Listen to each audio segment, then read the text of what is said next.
Mo, what is one question you have right now? Just in life. Anything you want. My one question right now is if Donovan can rip open his shirt like Clark Kent. Can you do that? Have you ever done it in your life? First of all, don't try me right now. Don't try me. I feel like that. Them buttons giving him issues. He can't do it. He can't do it. Just say it. Bro, you're scared to rip open your shirt right now.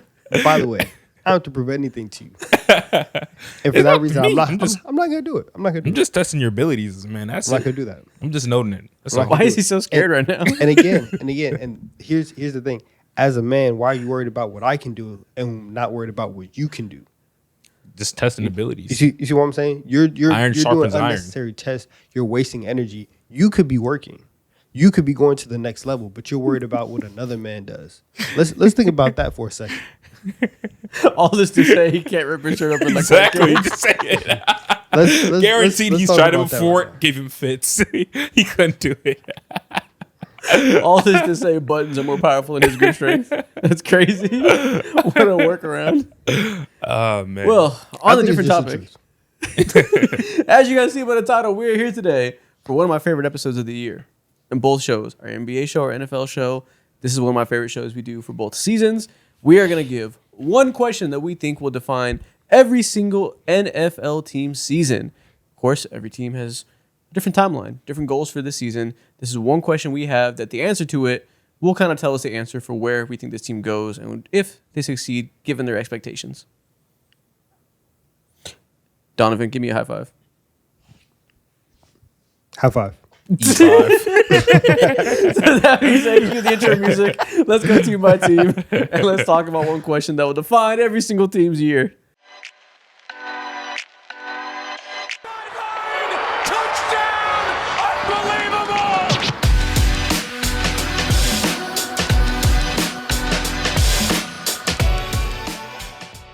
So when we do this, we go division by division until we cover them all. Let's start on the west coast of the country and work our way over to the right. NFC West. Donovan, what is your first team in this division? My first team in this division is the San Francisco 49ers. And what are you asking about them at this time of year? You look at this team, you look at their depth chart, you look at the news around this team. What's been in the headlines as of, what's today's date? August 10th. August 10th. What's one question you have about the 49ers? My one question for the 49ers is, are they, because like obviously they've had a whole bunch of stuff going on in their training camp. Can Dustin Perry step up for them, and can he make an impact on honestly both sides of the ball? I think he's going to be super important, even more so than Purdy, even more so than like is Kittle coming back? What are they getting from Mike Evans, who they just signed? I do think that the Dusty Perry performance this year will be the key to the Niners season. Can you answer me one question?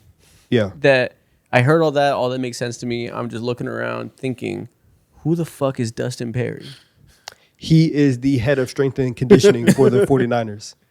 And I mean, listen, everybody on this team is hurt. And like already, I thought this was some random last like wide receiver 8 for this team or something like that. I thought I thought he Googled a local electrician. No.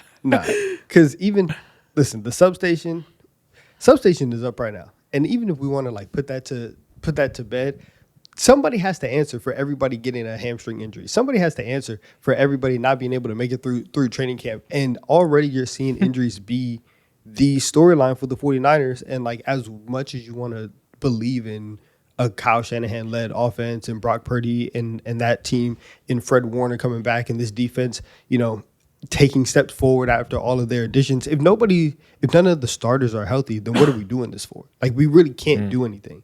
And so for the 49ers, health is the biggest question for them, because if they are healthy, then I do think that they can be a team that can win 10 to 12 games again, that can challenge everybody in their division, that can make a deep playoff run. We just don't see that version of them anymore for the last couple of years. And so that's why, again, Dustin Perry, he's been the head of strength and conditioning coach for 6 years. Will you have a 7th?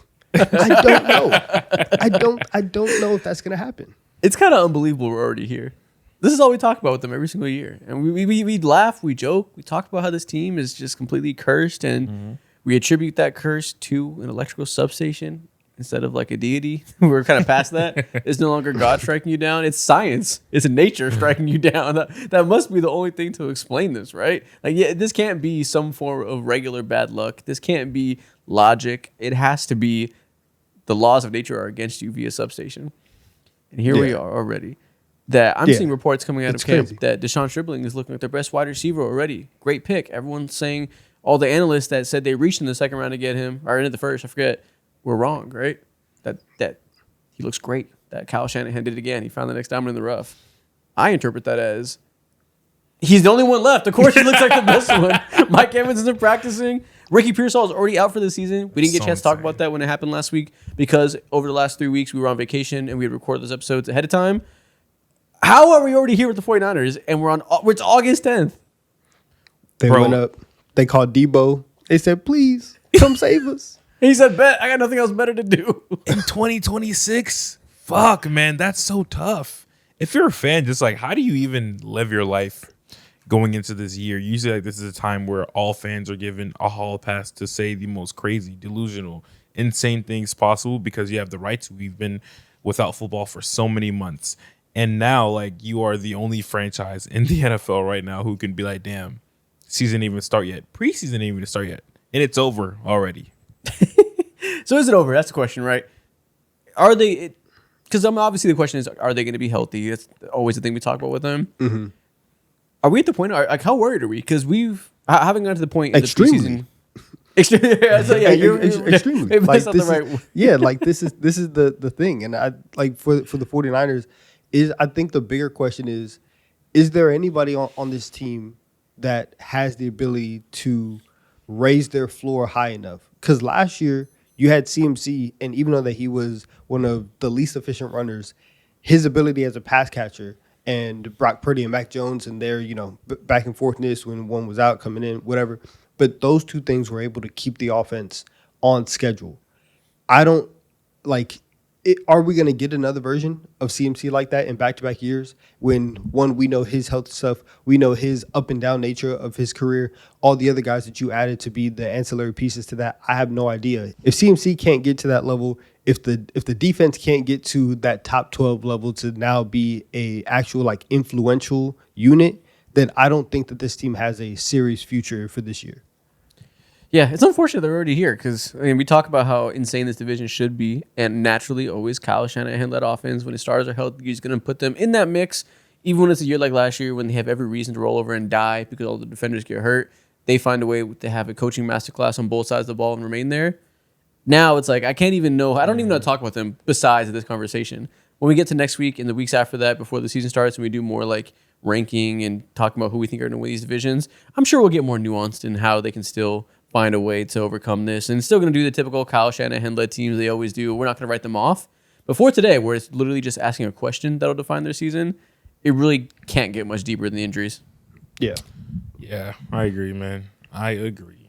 Speaking of a team that doesn't need to get very deep, what was the one question we have for the Los Angeles Rams this year? The team that people are saying maybe is the not just the betting favorite to win the Super Bowl, the favorite over the field to some people, that they think they will be a surprise if the 49ers don't win. My bad, if the Rams don't win the Super Bowl. Yeah, so I have the Rams, and what makes this question even more hilarious is that the whole Aaron Donald stuff has been continuously like looming, and it's been getting bigger and bigger and bigger, and the storm is like, it might be here, But assuming that happens or doesn't happen, regardless of the fact, if they don't make the Super Bowl, do we send them back to St. Louis? Because this will be one of the most embarrassing things that I've ever seen as a sports fan in a very long time. Like, in comparison, this would be like if the Golden State Warriors, back when they had KD, couldn't make the NBA Finals. It'll be that level of embarrassing to me.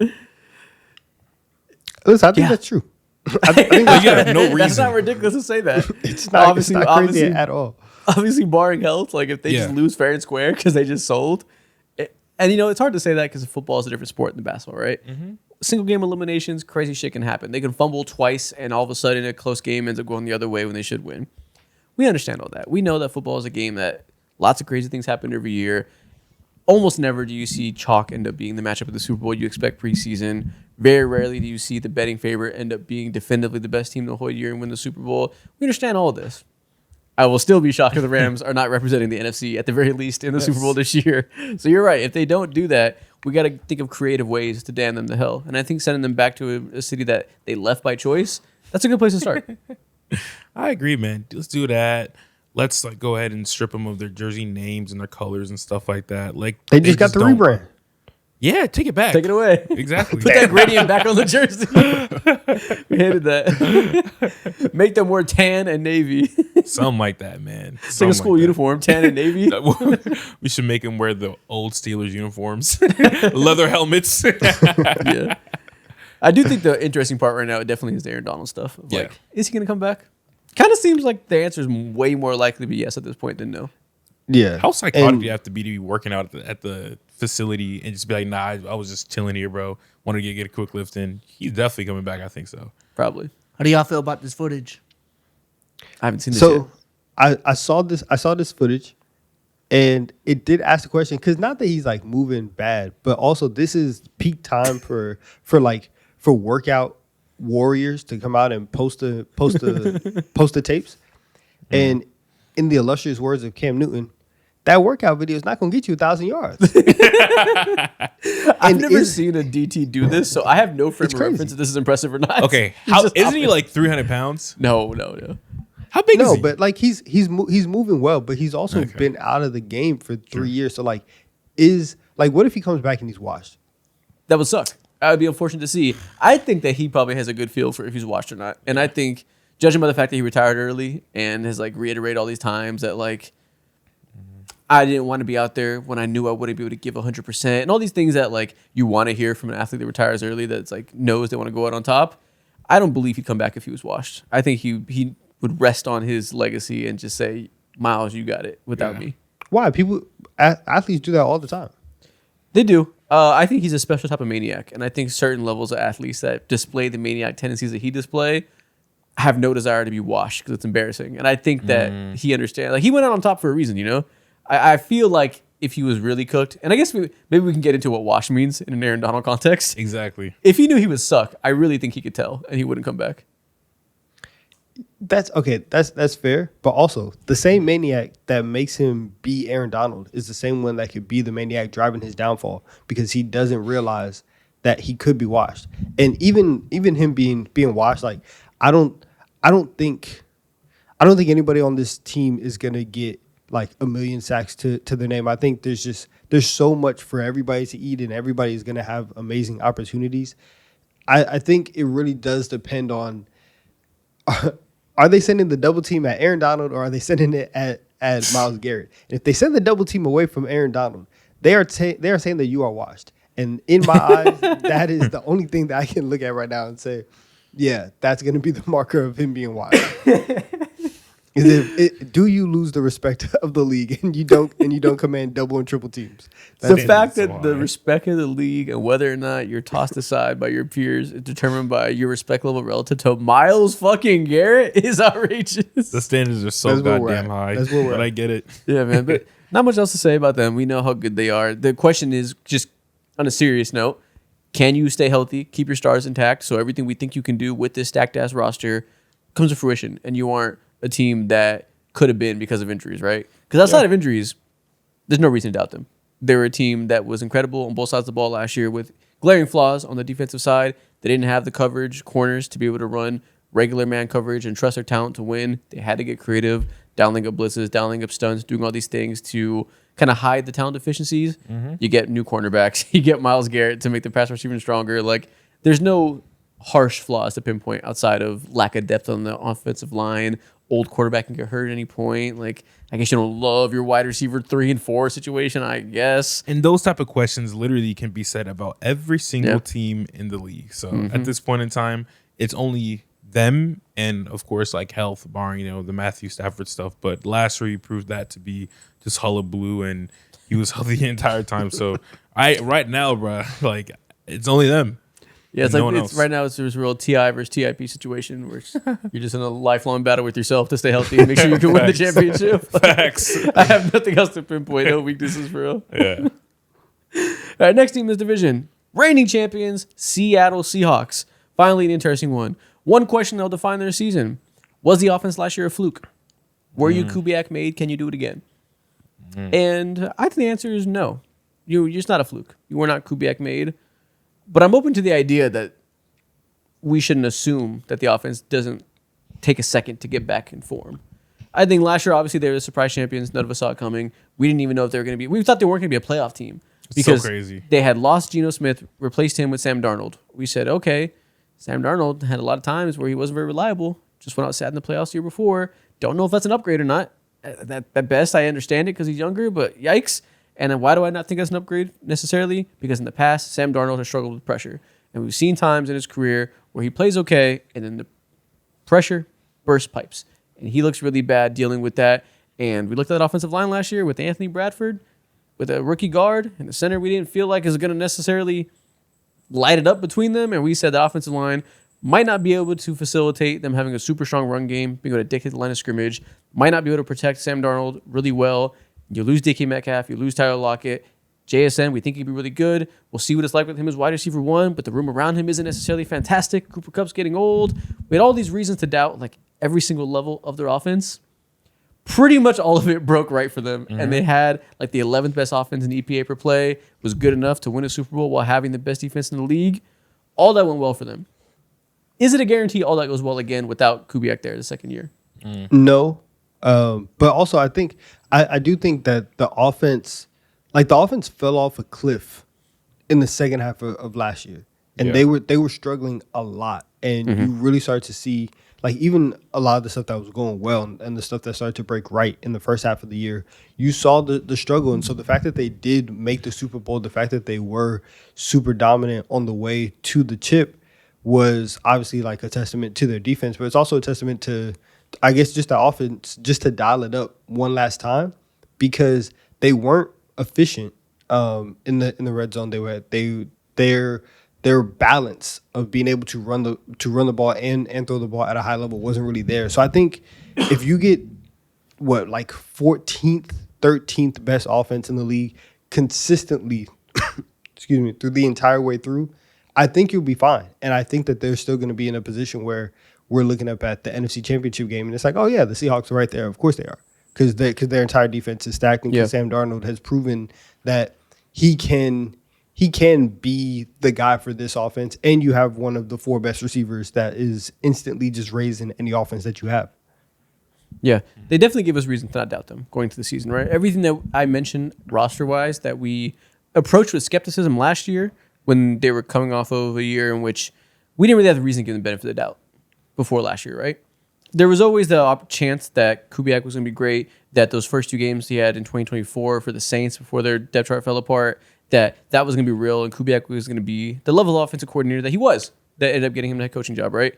That was possible, but it was far from a given. So I understand now we're more inclined just to assume that you showed us you can do it again. You guys bring in an offensive coordinator that's going to run essentially the same scheme as Kubiak. We'll see if the situational play calling that made Kubiak so good, being able to dial up all these amazing deep routes off of play action to get JSN going. We'll see if that maintains itself, but there's enough there that we can assume they have some form of the same success, whether it be slightly better, slightly worse. You can be some idea of the same offense that can once again be a championship caliber team.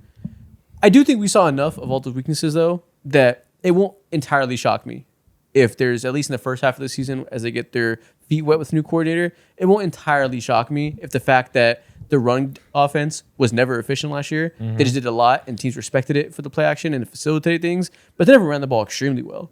If you tell me Jadarian Price takes a second to get going and Jack Charbonnet isn't back right away, and that whole kind of calculus of having just enough respect for the run game to make the play action work, if you tell me teams catch up a little bit and the run game isn't quite as good and they slow down a little bit, I can imagine a world where the offense is a little bit disappointing. Yeah, I 100% see that. And if the run game definitely gets worse compared to what it was last year towards the end of the season, I remember also along those same lines too, Sam Darnold turned into a fucking turnover machine as well. Yeah. And those numbers were jumping out the park in terms of how bad they were.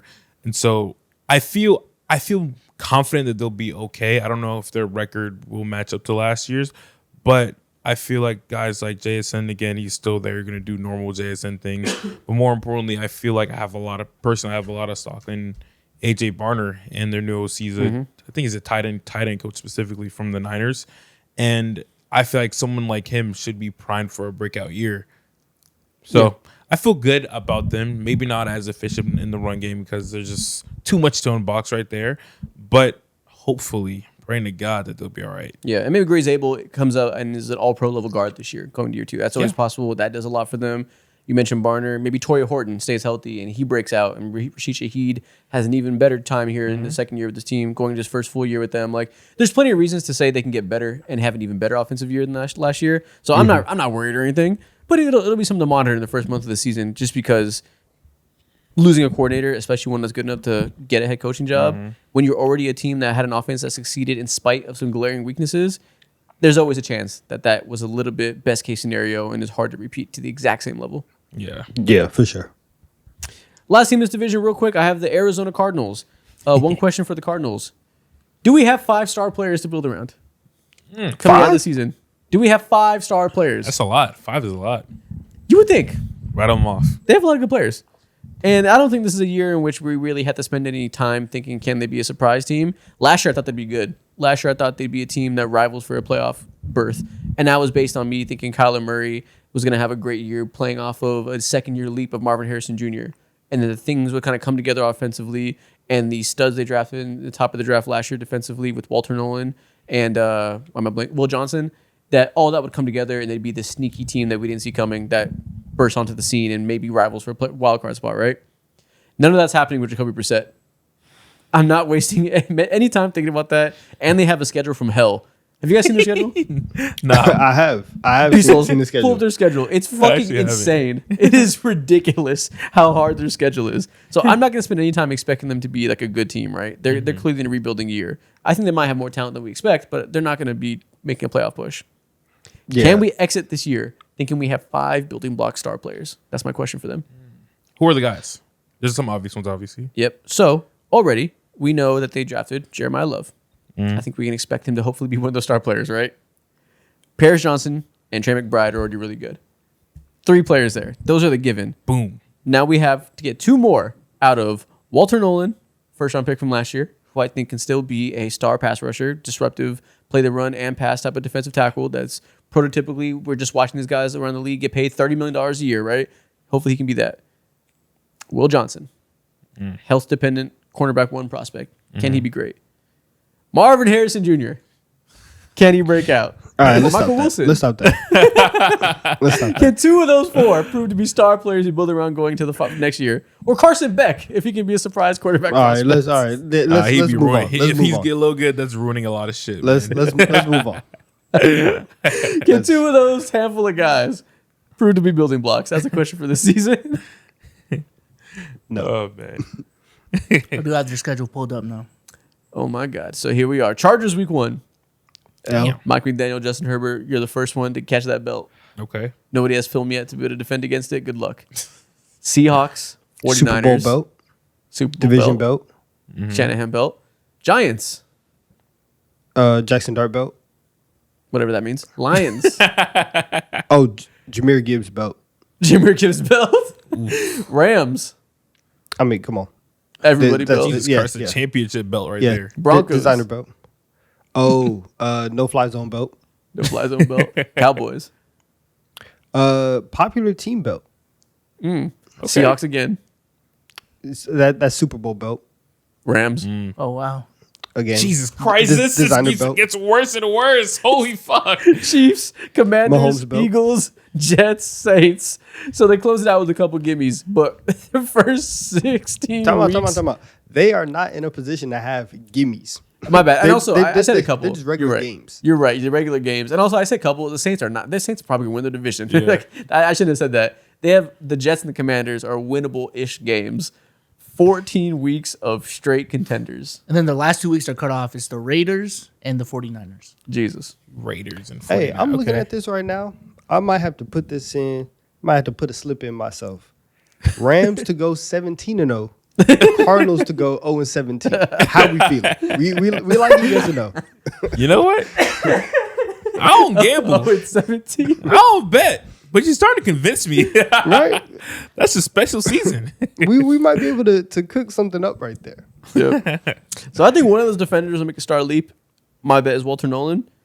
Which one of these fifth guys can be a star? Do we have faith in Marvin Harrison Jr.? Do we have this year 3 breakout finally? Hell no. He's hell no. He's Kyle Pitts at wide receiver.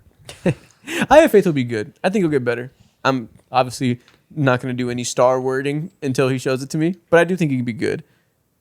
Hey man, Carson Beck, you saw the Hall of Fame game. Don't you dare bring up that game today. He was cooking. Traditionally, is the Hall of Fame game damning? They lost the Hall of Fame game. Okay. Come on. He was cooking now. I said this a couple weeks ago. I do really hope he's good. I think it would be a great storyline if he's the surprise quarterback that becomes a starter. Like, I don't know when's the last time we saw a 3rd round pick be this type of guy. Like, I guess it's Brock Purdy, but that he's obviously much later in 3rd round. It's been a few years since we got one of these surprise guys who end up being starters. Carson Beck being that guy would really do some shit to change the league. It's like, if the team got competent the next year because they have their quarterback and some of these guys click, this division would be insane if Carson Beck was the new Dak. First of all, I don't even know why we're talking about this. It's a question for this team. Do they have their quarterback and is it Carson Beck? It would be cool, but it would ruin a lot for them. Is cool the word? I think it would be cool, wouldn't it? Because Jeremiah Love, if he's also, this clip is hilarious. What the hell is going on here? Look at this. It's a low light reel. But if Carson Beck is good, like, just obviously we're doing fan fiction now. He threw a straight pick into the middle of the defense. If Carson Beck and Jeremiah Love were the new Dak and Ezekiel Elliott, and this team was like a playoff team in 2027, the division's just fucking hell on earth. Like, that'd be crazy. Yo, each and every play just gets worse and worse, bro. Just a bunch of salami sandwiches in the air. What the fuck is Marvin doing? Oh my god. Oh my god. You got like this. Did they touch the quarterback? Yes. No, did they touch him? They leveled him. Oh my god. How many games are they winning? What's the over under? I think the over under is like 4.5. Oh, what are y'all? Where are y'all going? I'm going under with them. Man, I just Under think for that, sure. I mean, that schedule is just ridiculous. They don't have a game that you would go into and be like, yeah, they're not underdogs by 10 points until December. I mean, until the Commanders come to town. I mean, you see the Jets there too, you know. I know, but that's after. That's also, true. They also might be in tank mode by that point because they're in a position to get Arch. True. They might want to lose that game to the Jets. I think they might go on 17 for real. Damn. We say that, but it's hard because they have so many good players for a team that should be 0-17. Like, this isn't that untalented of a team. Like, if Jeremiah Love is a star right away, like we think, if Marvin Harrison's better, we think Michael Wilson as a contested catch specialist was really good the second half of last year. You have maybe the best pass catching tight end in the league, multiple talented offensive linemen now. I already mentioned the defensive guys who they brought in that should hopefully have some type of star leap. Like, it's not the most desolate roster. Like, if they do go 0-17 because of schedule and get a star quarterback, hopefully top of next year's draft, like, it's not a terrible place to be as far as one-win teams go. That's not, but man. I'm going to say 2-15. That'd be hilarious. Yeah. It's a good guess. I still am going to put in the 17-0, 0-17, but for right now, I'm going to say 2-15. Okay. On to the AFC West, staying on the West Coast. Who has the Kansas City Chiefs? That's me. What is one question that will define the latest dynasty in the league's history? Is Baldy all you needed for real? Is Kenneth Walker Jr. truly the difference maker? Because obviously, obviously the Mahomes question looms, and like that is something that is a very, very big question. But also, if Kenneth Walker comes in and does Kenneth Walker stuff and gives them explosive plays on the ground, gives them the ability to get 5 yards on first down, gives them the ability to get into third and short situations and allows them to be a little bit more diverse in their offensive approach, then I think this entire team and the way that we think about them changes. And that right now, if like Mahomes is coming back, we're still being very cautious, but you're still giving Mahomes that credit. It's a Spags defense on the opposite side. You don't think that they're going to be trash, right? Whatever. If you can get that 1-2 punch going, and if Kenneth Walker really is like what they needed, and he was the missing piece, then all of a sudden we go back to a version of the Chiefs where I've seen you win with Mahomes and Kelsey being dominant on third down. I've seen you win with subpar wide receiver play. And now we're going to get the rest of the offense going here. I think his production is insanely key to everything that they want to do this year. So yeah, Kenneth Walker is my big question for them. You said it's baldy enough. I thought you meant Eric Bieniemy. I mean, the combination, those two baldies, things. Though. Yeah, they're knocking heads. Like they got two of them. It's a lot. That's also my favorite thing that I've seen recently is that whenever ball people see each other, they touch heads. It's very, very cool. You've mentioned that a few times. I love the fact that you frame this like this is sweeping the nation. Like all baldies are bumping heads. Bro, not that one guy on TikTok. No, there was a ball head meetup in New York, and they all did it. Like it's happening. It is sweeping the nation. Literally.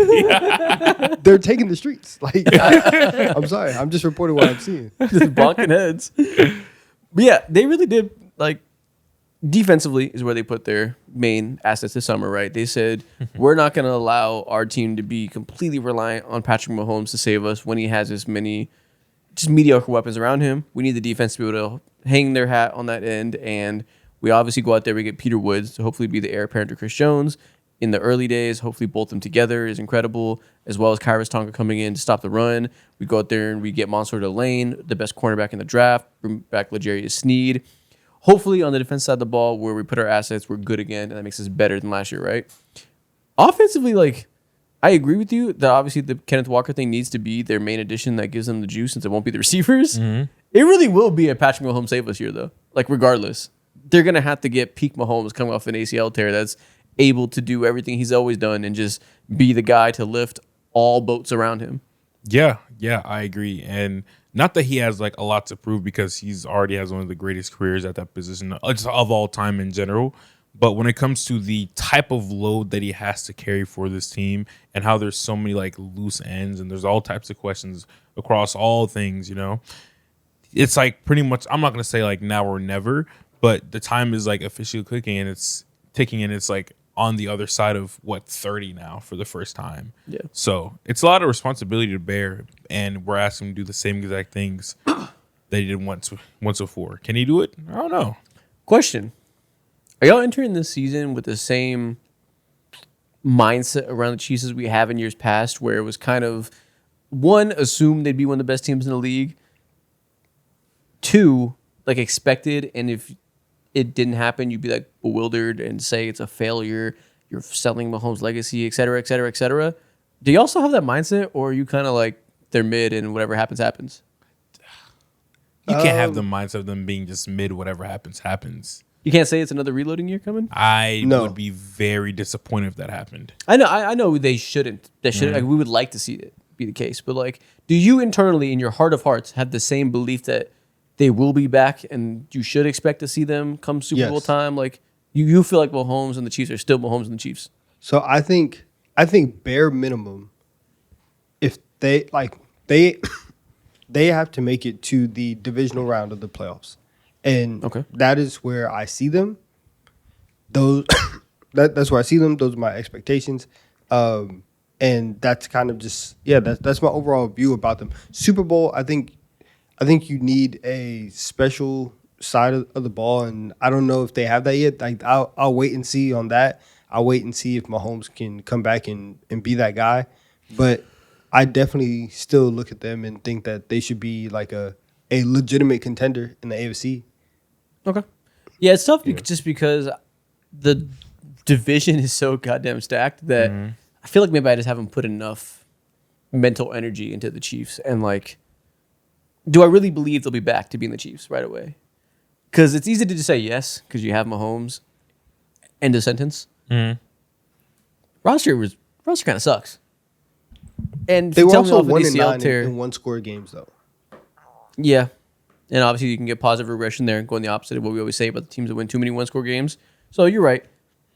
We literally several years ago saw them win a Super Bowl when it should have been a gap year. So we've seen that Mahomes is capable of winning a Super Bowl when he has no weapons. So I also can't write them off and just say last year was the start of a down era and they're going to need a couple years to get back on track, right? But it can really go either way in my head is I guess what I'm saying. And I don't really have a strong feeling either way just because they have two other potential contenders in their division as well. Yeah, and I get that, but also last year was so weird. Like you think about, they opened the season, one, not on American soil, two with Xavier Worthy getting taken out by Travis Kelce, and it was such a weird way for them to lose that. Wait, game. that should happen in Brazil? Yeah, it was week one. Damn. Yeah. In Brazil so with your it's like- shoulder knocked loose. That's tough. Sprinting into a fridge in Brazil. And so And you got to go outside and you can't wear green. Damn. It's tough. From day one, the season was off. So I think you come back on just a pure vibes perspective. I think you can come into this year and feel like, that's not going to happen. Like people's shoulders aren't going to turn into pulled pork immediately, and you'll be fine. Yeah. We'll see. Yeah, the question for their season is, can Mahomes save you still? Off of an ACL tear. You don't want him to have to save you. You want Kenneth Walker to come in and give you run game better than you've literally ever had in the Mahomes era. And hopefully that can give you a new version of this team. Well, that's another question is how are they going to play? Are they going to try and do the same style of play, but with a good running game and say that's enough? Or are we going to see this team be like completely reinvent themselves over the summer and we come in and they're a ground and pound team. They join the rest of the league, going to 12 and 13 personnel, and they just like put less responsibility on the receiver room to make plays on the perimeter. Like, are we going to see a reinvention or are we going to see Andy Reid be old and stuck to his ways? Man, I'll put my imaginary mortgage down that their first 3 plays of the season are passes. Okay. Like, he's not. So they're not changing Bro, shit, he's is like what you're saying. 75 years. He's like 75 years old. He's not gonna completely change everything that he did in the summer. This is not like an eat, pray, love situation. I think like he can be better and he can take some aspects of more modern things. But I think at the core of what they do is probably still going to be a lot of the same. But we'll see if we can. I think a lot of the change for them is going to come with the execution from the players, from a Kenneth Walker, from the guys that they added on defense. That's where you're going to see the biggest change for them. Is that they just actually have guys now. Yeah. What if Mahomes just isn't QB1 anymore like he once was, and now he's just like a, I don't know, top 7 to 9 dude? Oh, then how much everything's does fucked. that change? It changes everything. Everything's fucked. This team's cooked beyond belief if that's the case. Yeah. If Mahomes is, because you say, I mean, think carefully about what you really mean. Because you said top 7 or 8. Like, where do you actually think that bar could be? Because 7 or 8. If he's, I don't know. If he's Dak. If he's fucking Jared Love, Goff, something like that. Yeah. if he's Love, this team's cooked, like beyond belief. Like if he is a high variance, can be a high ceiling guy at times, but obviously the accuracy's gone, the deep balls forever, and maybe he's not quite as mobile off the ACL tear. Whatever it looks like to have Mahomes drop from the best in the league to 8th, if that were to happen to him, this team is unbelievably cooked. It's done. Wow, they're mad.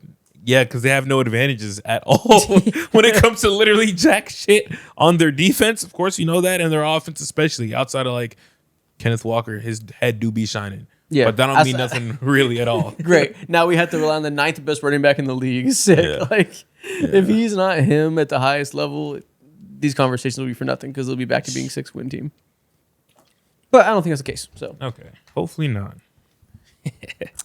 next team in this division, Los Angeles Chargers. Obviously, they're on my list as the guy wearing the Chargers hat as I say these words.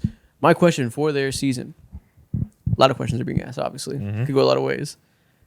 I think the best way to distill it will be, will both new coordinators be elite? Will both coordinator hires work? Is the question. You lose Jesse Minter, head coach of the Baltimore Ravens now.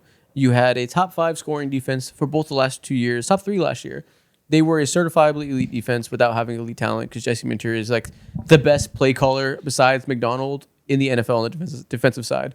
His ability to be a situational play caller and put quarterbacks in hell because they don't know what's coming out of these two high shells, amazing. Bring in Chris O'Leary.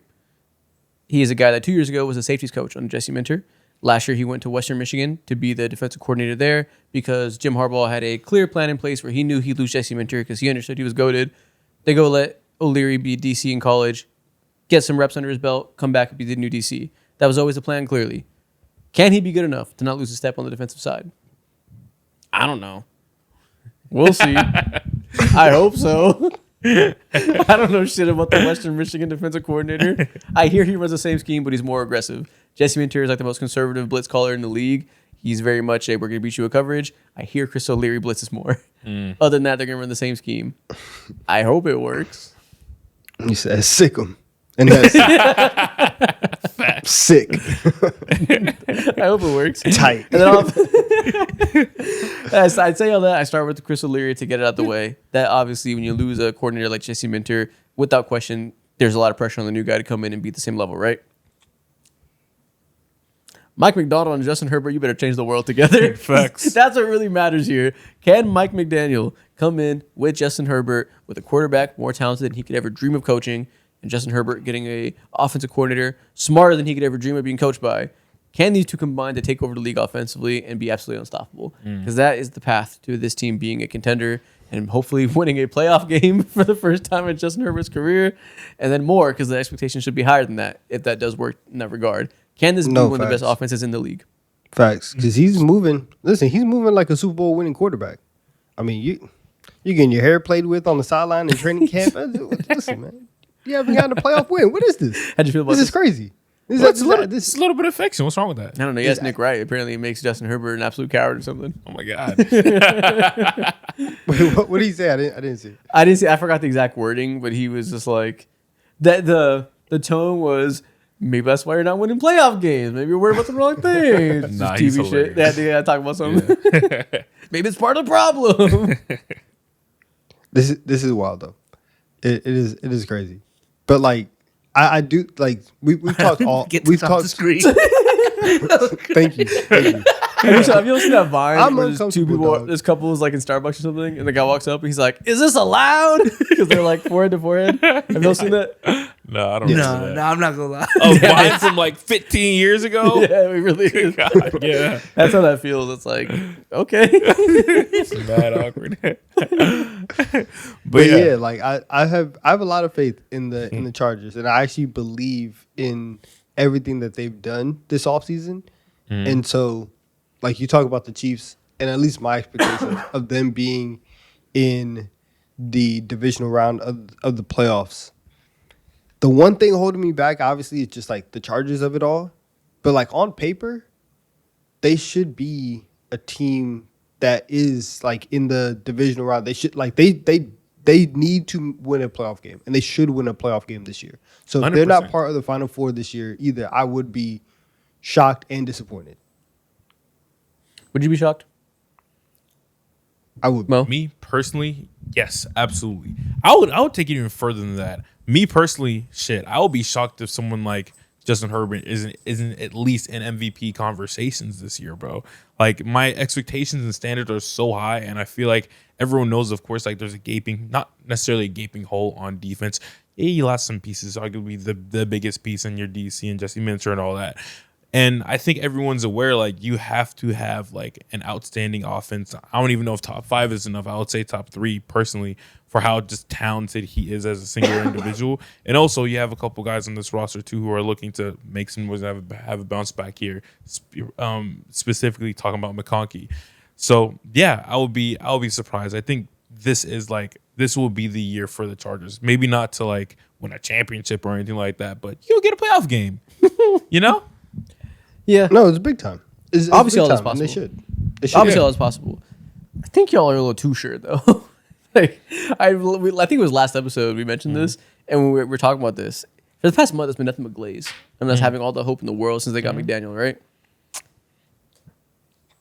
You're a little too sure, I think, though. What's the worst case scenario? What do you mean? I think I mentioned last they week suck. that I wasn't entirely sure, and Donovan said I was strategically lowering expectations. Yeah. And I'm like, that wrong. I understand what you meant.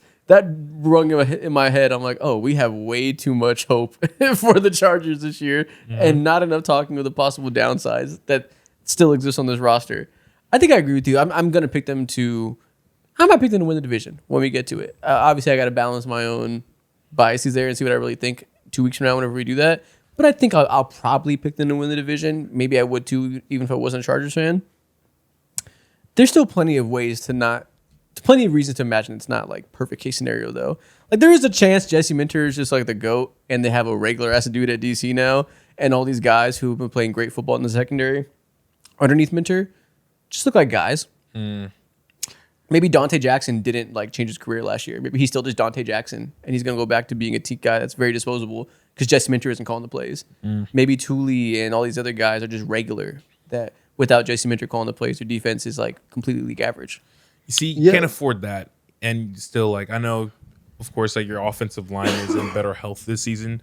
It's still like the most improved offensive line at all compared to last year, too. And if that goes south, along with the defense, too, shit, all right, you got it. And that's a world in where I relinquished Justin Herbert and all the expectations that I had for him and him. Can't do that. Don't ever do that. Really? Why? Don't ever relinquish him from that.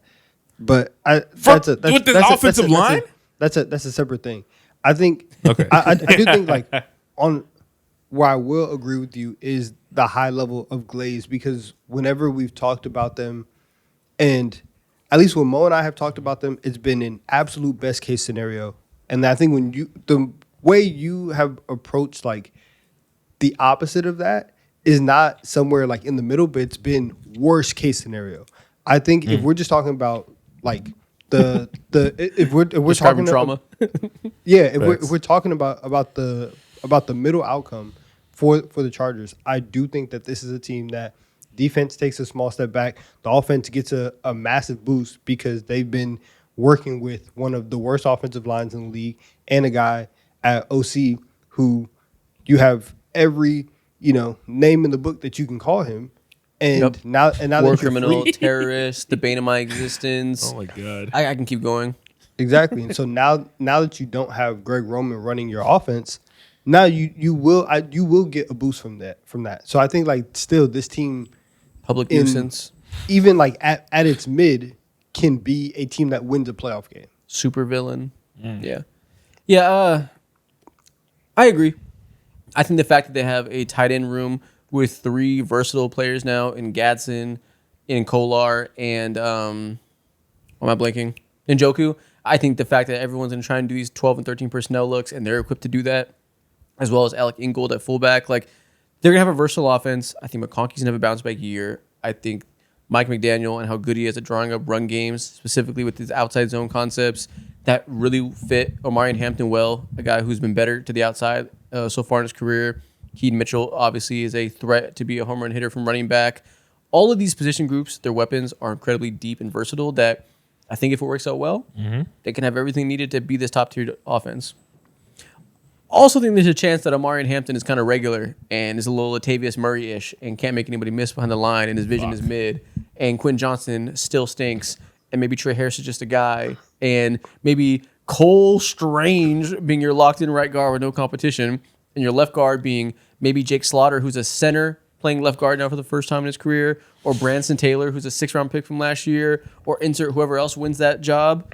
Maybe this still is a terrible interior offensive line, and Rashawn Slater is coming off of a gruesome knee injury, and you're one starting tackle being missed away from once again having a bad offensive line. Maybe that makes things just worse than we think, and this team is just a good, not great offense, and we once again see a team that in a stacked division with a difficult schedule is just okay. You do that, I'm going to join Sunshine and tell myself none of that shit's going to happen. Me, I'm going to be delusional. Yeah, and I hope you're right, because I'm also going to pick this team to win. I can just imagine a world with this pie in my face at the end, because nothing good ever happens to the Chargers. Ooh, speaking of that, nothing good ever happens to the Raiders as well, and they are my next team. This team hasn't been good for a very, very, very long time, and they've constantly sold themselves on the wildest and the greatest of dreams and ideas that seem very like actually productive, and it seemed like they were taking the right step over the last few years for several things, and I don't remember, it was either one of you two were like super high on the Raiders. Don't look at and me. we're wildly fucking wrong. Don't look at at the me. worst prediction I've seen in my goddamn life. Don't look at me. But it was so bad. It was so bad. But now, Hey man, they should have hooped last year. No, they shouldn't have, bro. No, they shouldn't have. They should have. They fucking sucked last year. They had everything out there in front of them to go be. They had nothing in front of them. I don't know. They had Chip Kelly, a head coach even older and more senile. You They had Chip Geno Kelly. Smith and the You had guys. Chip Kelly out of college rehab. You had Pete Carroll. You had a what we thought could be a somewhat real coach. You had Geno Smith, somebody who we thought was a top 12 quarterback. You had pieces to go up and be the best 7-win team that you've ever seen in your life, and they just never went that way. And that's on them. That's tough. But now, what's also on them, and They could do it again this year. No. I think they're doing Run it things. back. I was just early. My bad. You're going. You losing me right now. You're losing me. But it feels like they've slowed down. They did the right thing. They took the new hot OC genius in Kubiak, gave him the reins, which feels good. Of course, they got the number 1 overall pick. And then on top of that, too, you do have a running back in Ashton Genty who feels like everyone believes that he had somewhat of an underwhelming season. And this year, you invested into the offensive line. You gave Linderbaum all the fucking money in the goddamn world. And it feels like you have like respectable players all across the roster, gave random guys like Jalen Naylor money and hella opportunity in the world to not necessarily like make the playoffs or be a 12-win team or anything like that, because of course we all know this division that they're specifically in is wildly tough. But can you be respectable? That's the biggest question, honestly. Hell and yeah. really that just goes back to Kubiak. Can he command this team? That's it, bruh. Yeah, I think can you be respectable is definitely the way to frame it.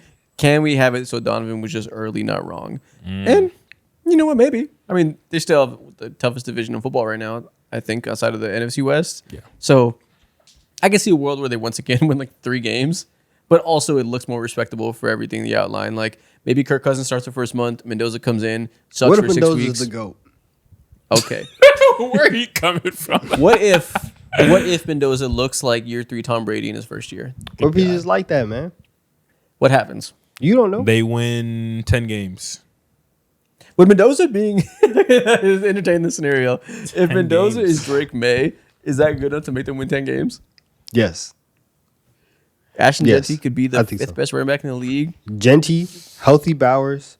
Bowers could be a top 5 pass forget catcher in the Bowers is league there, next true. year in terms of production. If you tell me that You happens, got- he's JSN. Okay. Again, if we have We're Genty, going a long way. we have Genty, Bowers, Kubiak, future GOAT at quarterback, an expensive defense. Yes, you can get to minimum. You didn't 9 mention games. anything about how good the defense is. Just It just costs expensive. money. They were spending. You still got your white boy. Still got Max Hey, Crosby. True. Mad Max is there. Hey man. Yeah. We talk about the Cardinals all the time and be like, their roster is not that bad. The Raiders roster is not. It's not like disgusting. They do have pieces. They do have some things that you could work with that in like a week 7 on a random 4-15 game. We're putting points on the board, baby. We're cooking, right? They have some stuff. Yeah, they have some stuff if Fernando Mendoza's future goes. The October witching hour with the Raiders right before Sunday Night Football. Oh my goodness, it's gonna be cinema.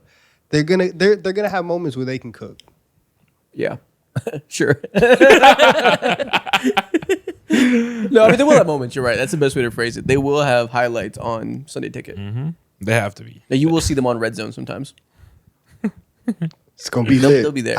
I'll be seated. I will be waiting for that. True. The opposing quarterback might have 4 touchdowns by then. They're down 21, but they will have their moments on your TV. And that's all that matters. Yeah, and I do want Raiders in fantasy football. I do want Brock Bowers and Ashton Genty and maybe Jalen Naylor if you want a sleeper wide receiver 1 for a team. Like, they will put up yards. And yards lead to points. Points lead to wins. Sometimes. Sometimes they do. We're not last asking team in this for much. division, I'm giving y'all the Denver- blueprint, bro. Denver Broncos. Relatively easy one since the team kind of just is the same team. Obviously, some players change on the margins. they're a team that was one Bo Nix ankle injury away from maybe making the Super Bowl last year. They are running back that team. We still should feel relatively similar about both sides of the ball in the macro sense. Question for them. Were we one Jalen Waddle away from a ring? Because that's the way they treated this offseason. That's about the only big change they made is they believe, yes, they were exactly one Jalen Waddle away from winning the Super Bowl. Will they be right? Maybe. That's a lot. And honestly, I feel like they might have been. Of course, like the whole Bo Nix thing is, if he was healthy there too, they very well like could have been in the Super Bowl. And who's gonna stop me if I said they might have even won it? That possibility is very much like true and right there. Their defense was truly one of the 4 best units in the entire league consistently throughout the season. Now, of course, like, you know, they didn't have much outgoing stuff when it comes to the receivers, and that's why Jalen Waddle is there to do a lot of the in-between stuff that some other guys, like, you don't want like Marvin Mims and stuff like that can't do, you know? So I feel like what you said, initially I took it as like, yeah, that's preposterous. Then I had to reel myself back and be like, you know what? They could be. Could be. Yeah, and I do think on the defensive side, there's always a defense that regresses, right? It's really hard to year by year be a top defense.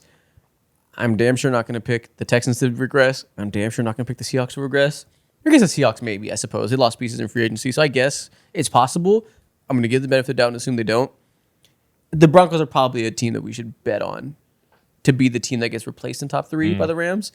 So, you know, maybe they fall down a little bit and are the 7th best defense, right? Maybe the linebacker core gets exposed a little more than they did last year, and Jonathan Cooper might get fucking suspended still. I don't know what's happening with that after he ate his phone after being investigated by a cop. So I don't know where that's going. We're swallowing technology. I suspect he'll get suspended. They lose one of the starting defensive tackles. They could have a slight slowdown defensively. Yeah. Jalen Waddle is exactly what they need. Bo Nix is at the point of his career now where he's, to me, like the 17th best starting quarterback in the league, which is not an insult at all. Especially from where he started last year when he couldn't hit a deep ball to save his life and was looking very, very, very, very, very suspect.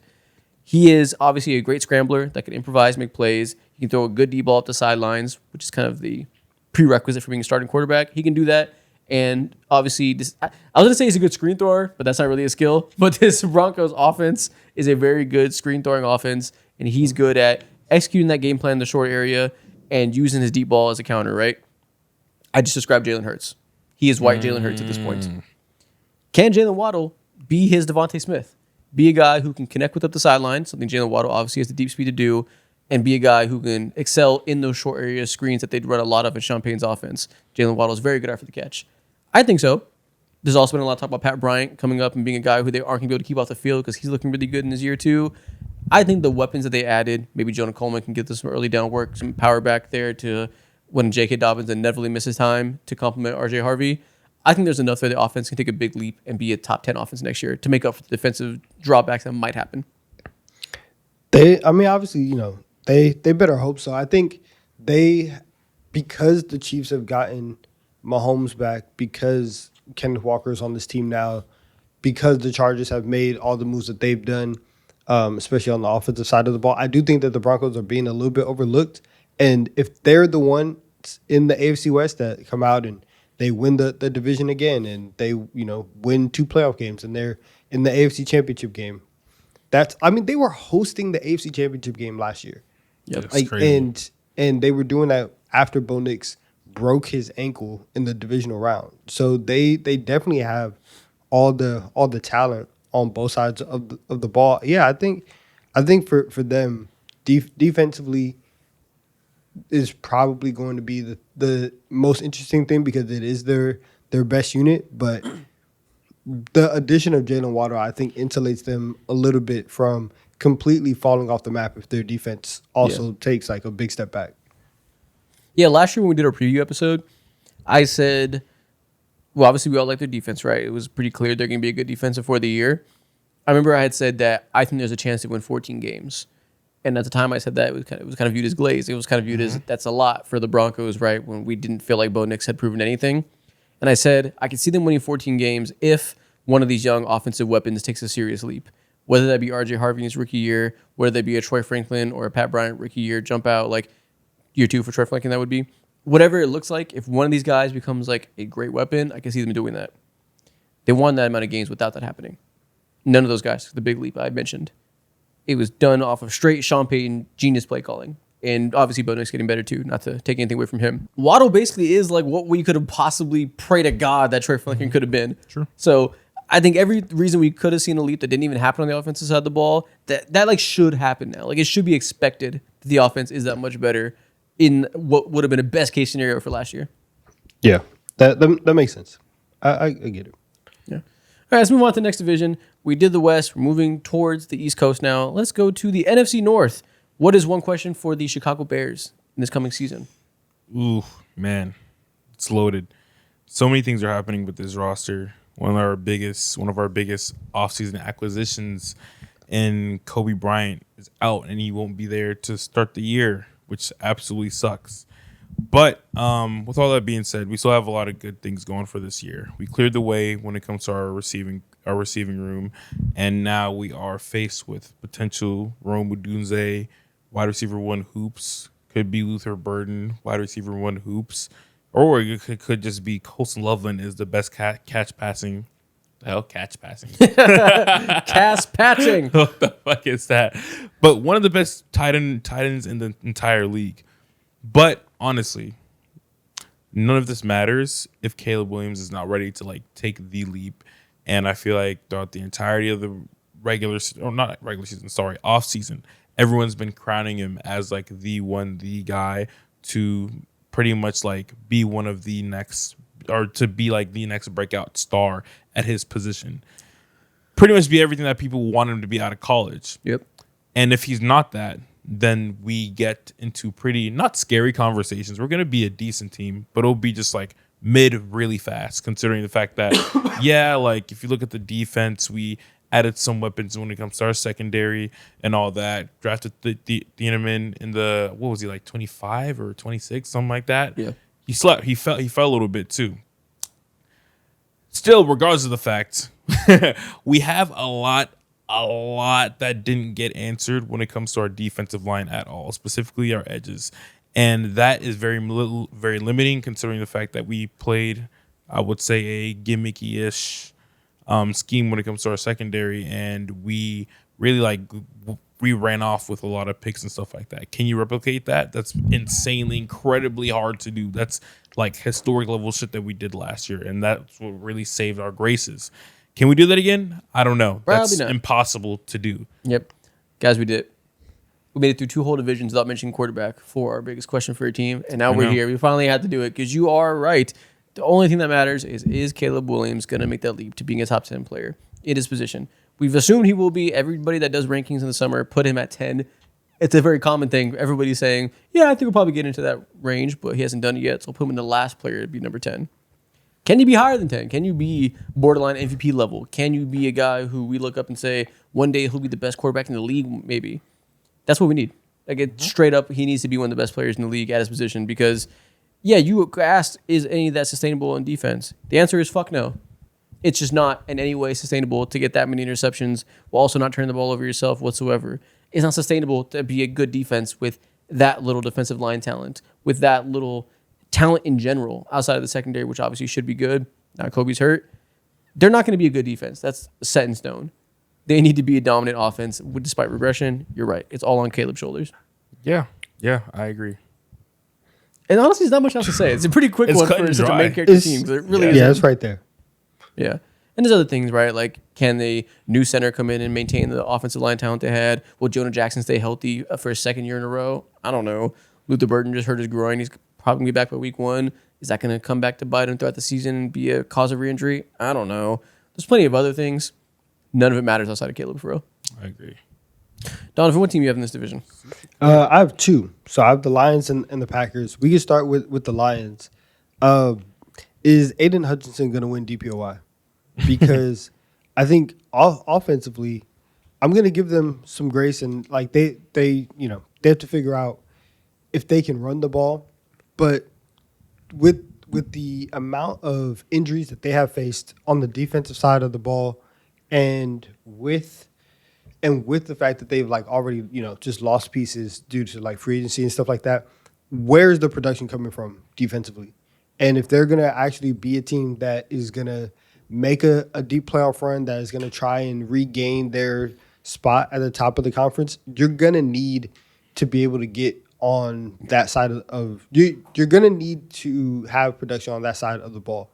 And if you don't, then I think this team is probably going to sneak into that class of teams like Cowboys, the Bengals, where your offense is very, very potent, but you can't stop anybody. And I think the one way that they have to being a competent defense is if Aiden Hutchinson becomes a DPOY level player, which he already is, but like actually cements it, wins it, and takes the Lions defense to the next level. That's one of the main things I'm looking at for them. Yeah, not much else to say, right? Because actually, no, there is a lot to say. Do you think the offense is going to be back to being what we know it to be? Obviously, year one without Ben Johnson wasn't swell, to say the least. Offensive line injuries played a big part of that, obviously, but I think plenty of Lions fans will tell you they also very much missed Ben Johnson as a coordinator. The fact that your head coach, who isn't an offensive play caller, was calling offensive plays by midway through the season, not a good sign, to say the least. Are you worried at all about the offense, or are you just assuming that they kind of right the ship there and we can rely on Campbell to figure out that side, and Drew Petzing is going to be a good hire for that? So I am worried, but I also don't think that it's a question that's going to define their season. Like I think even if they have questions or issues, they still have enough talent to be one of like the top tier offenses in the league. And so that's more of a question of week 5, week 6, when we start to get some data on how the Lions have been playing. And then if that offense is performing well, okay, cool. What's the defense looks like? If it's not, is Dan Campbell gonna have to step in? Like, what is your involvement in the offense? We'll see that. But I think that's just for a little bit later down the line. And I think for them being competent, and for them being a team that is going to go toe-to-toe with Brian Flores' defense, a defense in the Packers that's getting Micah Parsons back in the second half of the year, a Bears team that we just talked about that we think is going to ascend because of their offense. How are you going to be able to keep up on that side of the ball? Aiden Hutchinson is the pathway forward. Mm-hmm. Yeah, I hope Brian Branch and Kirby Joseph play football again. Yeah. I hope so too, but it doesn't look like that. Yeah. Hopefully Tyleik Williams is also ready coming into this year. Facts. Team I have in this division, Minnesota Vikings. I wrote down, is Kyler your savior? I don't think so. So what does he have to do in order to be called a savior? Get them back to the playoffs, hopefully winning a playoff game. Justin Jefferson, 1,500 yards receiving. J.J. McCarthy never thought about again. J.J. McCarthy released. Kyler Murray extended. Everybody's happy.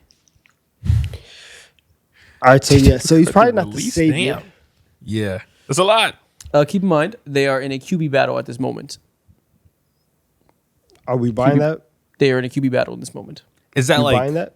Kyler Murray is in a QB battle with J.J. McCarthy.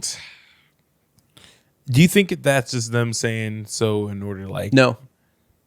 There's a lot of talk about shit? No. That's what's funny. I did think that. There's been a lot of talk from Vikings reporters that it seems that they're taking this seriously. And I do think at first they were taking this seriously to save face and do the right things for the team culture. Apparently J.J. McCarthy still stinks.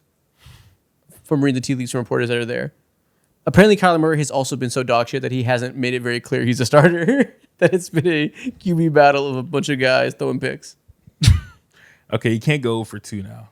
So I do think he'll be the starting quarterback. And it's not, I think it's a battle for all intents and purposes. And maybe J.J. McCarthy shocked the world, but we're probably 90% sure it'd be Kyler. I do think it's a little concerning that he hasn't completely outplayed J.J. McCarthy in this training camp battle. It's a mixed bag. I also do think he'll be competent enough that they can do all the things I mentioned before, but I don't feel great about it when I really, really would love to feel great about it. I would love to buy in on the fact that this dominant defense led by Brian Flores added 2 defensive tackles in the draft that can completely revamp what they do, that Justin Jefferson is still Justin Jefferson, and in another year, in the 1 year a good offense wasn't made under Kevin O'Connell, they bounce back because they finally have a good quarterback. And it doesn't even got to be great. It's just competent enough that that can mix with that defense and they can be a contender again. I want to feel all this, and I think it's all possible. Reading the sentence, "Is Kyler your savior?" scares the fuck out of me. It should. Nobody should ever feel like that. And I'm sorry that you had to go through that in this process and trying to figure out if Kyler Murray was your savior. I'm wearing a brave face. I'm not okay. I can tell. I know. I understand. I don't think he's savior is like. It sounds like you're asking him to like save you from the pits of hell. I am. He don't gotta be like you are. James but McCarthy. The pits of hell. You are. Yeah, that is very much true. Pits of hell is kind of mean. You're kind of like quicksand, you know. And all he has to do was just stick his hand out, Kyler Murray. And I'm not gonna say a lot of people can do that. Isn't that how you get hard stuck to do? too? What? Aren't you not supposed to like touch somebody directly in quicksand? Or I know in you the fall? movies you move around a lot, you go down. Is that Yeah. how it actually works in real life? I don't know. Yo, we need to test out some quicksand for real. Test it. Yes. Let's get active. Who's stepping on the line? Like Who's rolling Lace up him their up. fucking shorts? Yeah. like in real life, no simulator. Real life. Why not? All right, man. You got it. I told you he's scared. We talked about this for I'm about 30 to seconds of the say. show. He's so Buttons. scared. You're scared of sand now too? What the fuck is going on, He's man? scared of little rocks. The tiniest rocks in the world. He's scared of them. Come on, man. What's going on? All right, listen. According to the AI overview, if you step into quicksand, do not panic. Stop moving forward, lean back to spread your weight, and slowly wiggle your legs in a circular motion to let water in. Man, So- talking about wiggling. He's terrified. Man, if you just get up, man, push yourself on that sand. I'm trying to give you the method. I'm trying to give you the game. Thanks, Google AI overview. All right, what do you So have for I'm the trying to give Packers? you $1 million worth of game for $9.99. I have the Packers. Can you survive the first 6 weeks? Because I think once Micah comes back and once, in my opinion, Tucker Kraft coming back, and if Tucker Kraft can be good, like and be that version of Tucker Kraft that he Changes a was lot. to start the year, then yes, that changes a lot. I'm gonna give him a little bit of time to come back, to not immediately put all of that pressure on him. But if at at the end of like the first quarter of the season, you get Micah, you get Tucker Kraft back. Now I think that this offense, now I feel like this team as a whole can get back to the place where, remember after week 2, we were like, oh my God, the Packers are so dominant. They're going to go to the Super Bowl. They're just going to steamroll everybody because you had What a time. I know. It was different. You had people on the Packers talking about like, I don't know if we're ever going to lose a game. And they That was were crazy. they were that dominant in their first 2 games because you had somebody who could wreck the game defensively, and you had somebody in Tucker Kraft that gave the Packers actual playmaking ability, actual ability to make plays with the ball in his hands with yards after the catch. And those 2 players are arguably the Packers' 2 best players, and they're not there to start the year. So once we get into the second half of the year and those guys are there and they have, their football legs under them, what does that look like? And that's the biggest thing looming over Green Bay right now. Yeah. What a unique situation to be in, to be a team that has that level of ceiling of glaze, of self-glaze that you just mentioned, and immediately gets it ripped away from them. And I think we can go into next season assuming they'll get back to that level if all is well. But we got to wait a few weeks because they're conservative with the recovery because they want their guys healthy by playoff time. Like, I can't remember last time this happened where we had like a contender loading, just kind of waiting and hoping that they can like tread water until they're back full. Yeah. Strange circumstances. It's weird. I think the only team that might be close is probably like Kansas City with Mahomes right now. Yeah. But even then, they're putting a lot of pressure on him week 1. Yeah, but exactly. He'll be back week 1, so it's a little different. Like the fact that we have to wait till week 6 to know that this team can reach their potential, and the fact that that guy was like traded for, played a few games and got hurt, so it's still kind of like fresh in their minds. It's just a strange team right now. Yeah. Okay, let's move over to the AFC West. First off, I have the Baltimore Ravens. Okay. Did I say West? Yes, AFC North. AFC North. AFC North. Was firing Harbaugh all you need to do? Is that all it took to be a Super Bowl contender? Once again. Was he the main issue? Was he the only thing that needed to be changed? And you're going to be back to being the team we thought you could be last year before the injuries? and hope you can be again. Is all of that going to happen now just because Jesse Minter walked through those doors and Declan Doyle walked through those doors, bringing in a start of a Ben Johnson coaching tree, bring in that style of offense to play with Lamar, everything we've said about how Caleb Williams, his dynamic playmaking, pair up with that high floor, scheme guys open type of play action based offense. Lamar Jackson's in it now. That's tantalizing. Derrick Henry's back there now instead of DeAndre Swift. That's tantalizing. Everything I mentioned, glazing Jesse Minter and what he did for the Chargers. Now you're here with Kyle Hamilton, Trey Hendrickson. That's tantalizing. They obviously can be a contender in terms of their roster construction. Is it really going to be as simple as Harbaugh's message had gone dry, people were tired of hearing of him, and bringing in some fresh, new, young minds is all you needed, and they're back? Maybe. I do feel like in defense of Harbaugh, it's not like he was the one dropping passes, running backwards, not doing exactly what you needed to do defensively.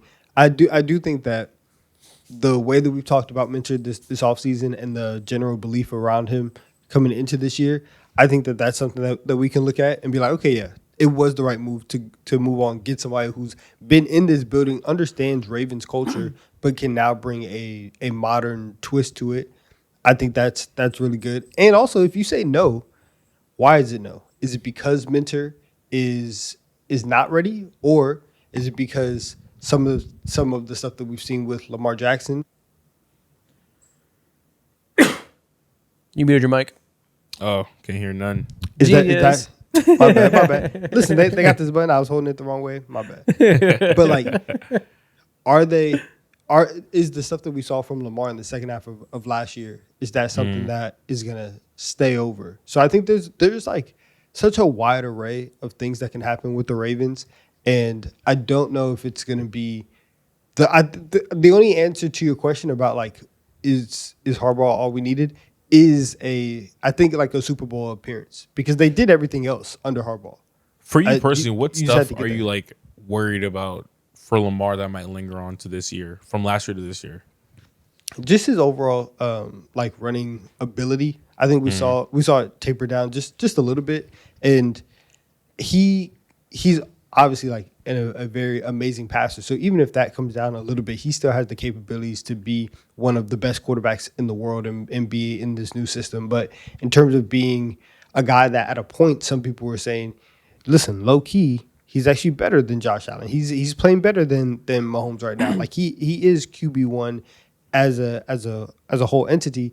I don't necessarily know if that's going to be there because of some of the play that we saw at the end of last year. Now, if that was just an injury stuff, then we're cool. But that is something that I'm also watching for Baltimore as we go into this year. Yeah.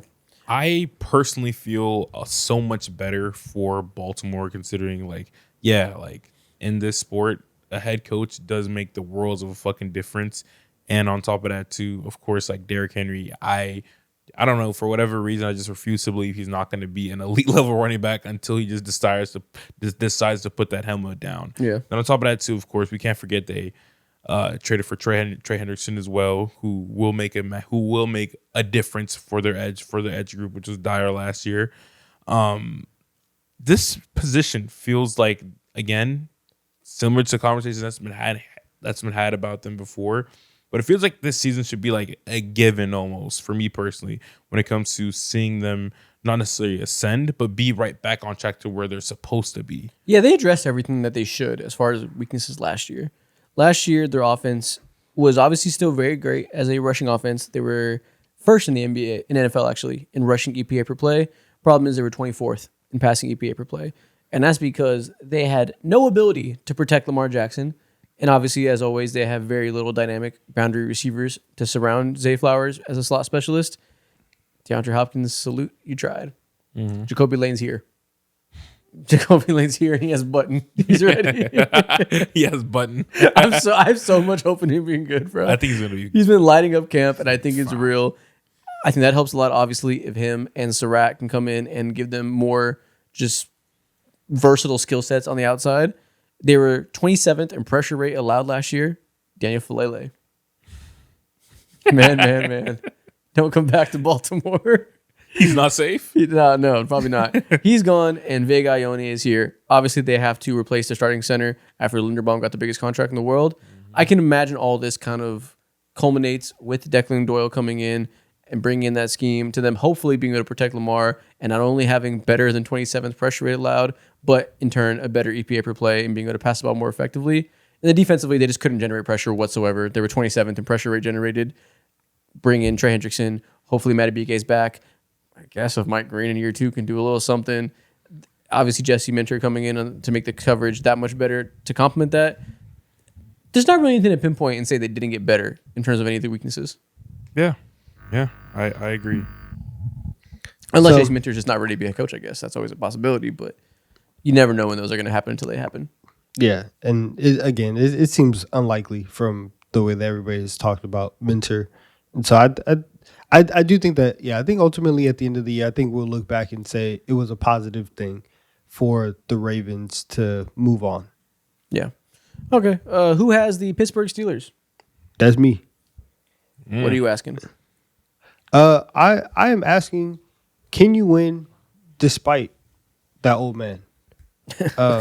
Because I think, and especially for me, the way that I've looked at the Steelers and a lot of the conversation around them is like, you moved on from Mike Tomlin to bring in Mike McCarthy, and he's just like a cool head coach, and he's middle of the pack.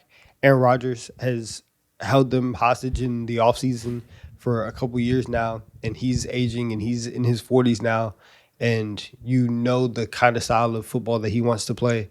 And so those two things really cover a lot of what the Steelers, a lot of how people feel about the Steelers, myself included. But when you when you go up and down the roster, they have pieces at every position that is like, oh no, he's really good. He's really good. He's really good. And I think that this team might, surprise, surprise, the Steelers might be able to surprise the league and play above expectations and get to a point where we're going into wild card weekend because, they're not winning the AFC North and getting a bye or anything like that. But we're going to go into wild card weekend and actually think that they can make some noise as opposed to what they've been in the last couple of years. Man, if they had Sam Darnold, just a quarterback that is younger and solid, and I could feel like there's no question marks there in terms of his health and anything he brings to like weigh down the team off the field or on the field. If they just had like insert good, not great quarterback, I'd feel so good about this team. They got better like every way. Getting Rico Dowdle to pair with Jalen Warren, love that. We'll see what McCarthy's scheme is like at this point. If he's adapted well over time as the league change around him, he's a respectable offensive mind. I imagine it won't be a problem. You bring in Michael Pittman. Offensively, I think there's so many ways in which they got better around Aaron Rodgers. Defensively, they should be fucking filthy. Having Jalen Ramsey, I think, playing nickel this year. You're bringing Jamel Dean and Joey Porter after making a leap to being a top 10 quarterback in the league last year. Their secondary should be elite. Like, maybe not the best because you have the Eagles of the world. You have the Texans, all these teams that have, like, ridiculously loaded secondaries. Right after those teams that have, like, the best players in the league at their positions, at multiple positions, slot in the Steelers. That secondary should be clear-cut, top of tier 2. Obviously, TJ Watt and all the other guys on the defensive line are still there. We'll see what TJ Watt looks like this year. If there's whatever that looks like, right? I don't even know what to say as far as that. Whatever that looks like. He saw the pitchforks outside waiting whatever for him. that looks like, good or bad. Whatever point of his career he's in. Looking through the blinds right now. Shout out Hair Big. Shout out everybody there, right? Whatever that looks like to pair with the secondary. That's a lot of talent added they didn't have last year. Yeah. Or if they did have it, now there's better complementary skill sets to make them look even better. It's so crazy.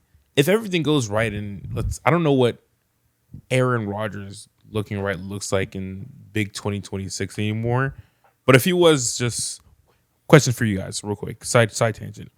Where would he rank among quarterbacks from last year? Where did he rank to you guys? I don't know, like 21 or something. 24.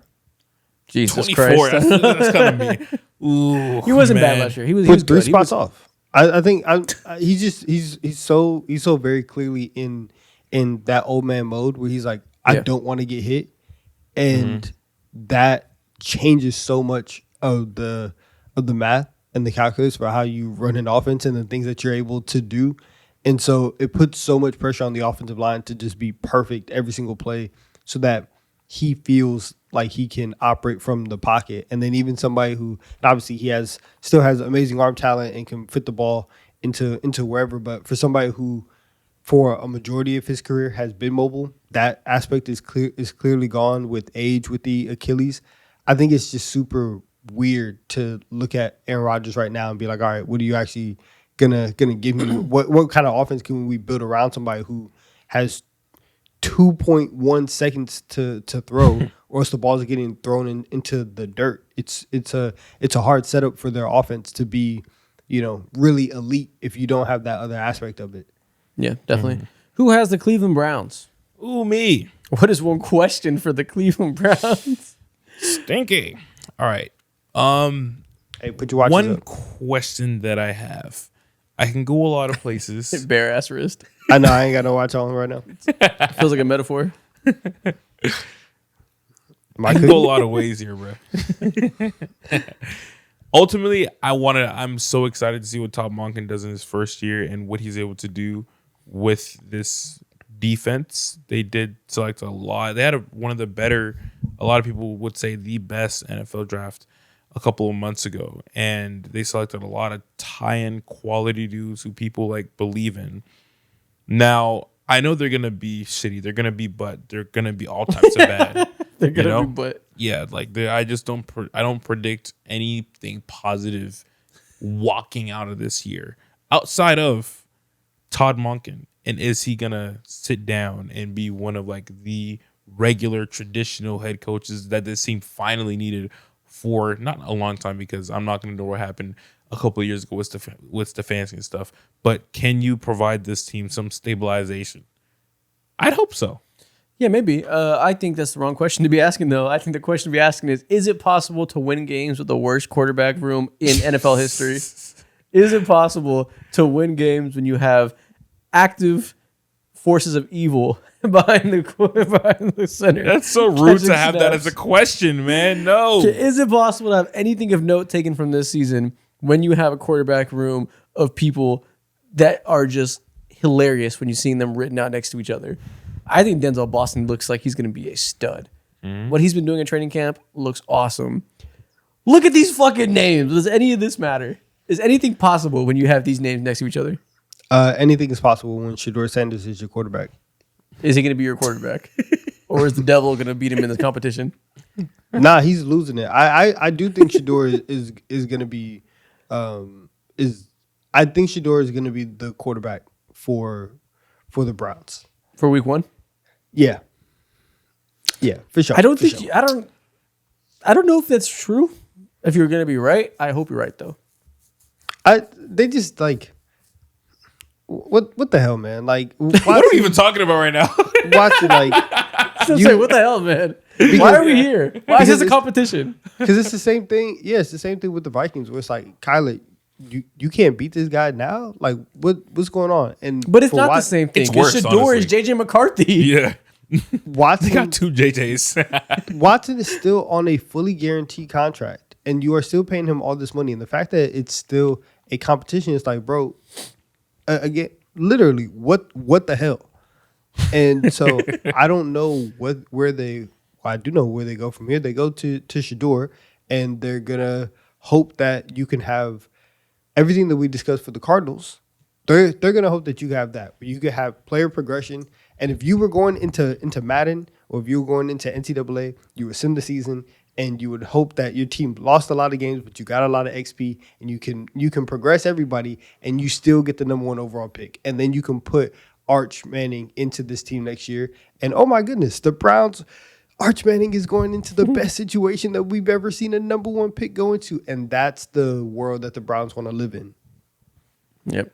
That's it. Yeah. I'm only watching this team for Denzel Boston, and I'm going to be about it on offense this year. We're watching for Denzel. This guy's not a Harold Fanning guy. Shout out Harold Fanning. I hope he's fourth in his team in targets this year, because Casey Concepcion and Denzel Boston are decent. And Guy's not a Concepcion guy. Shout out Casey. Who has the Bengals? That's also me. Interesting one. You can go a lot of ways.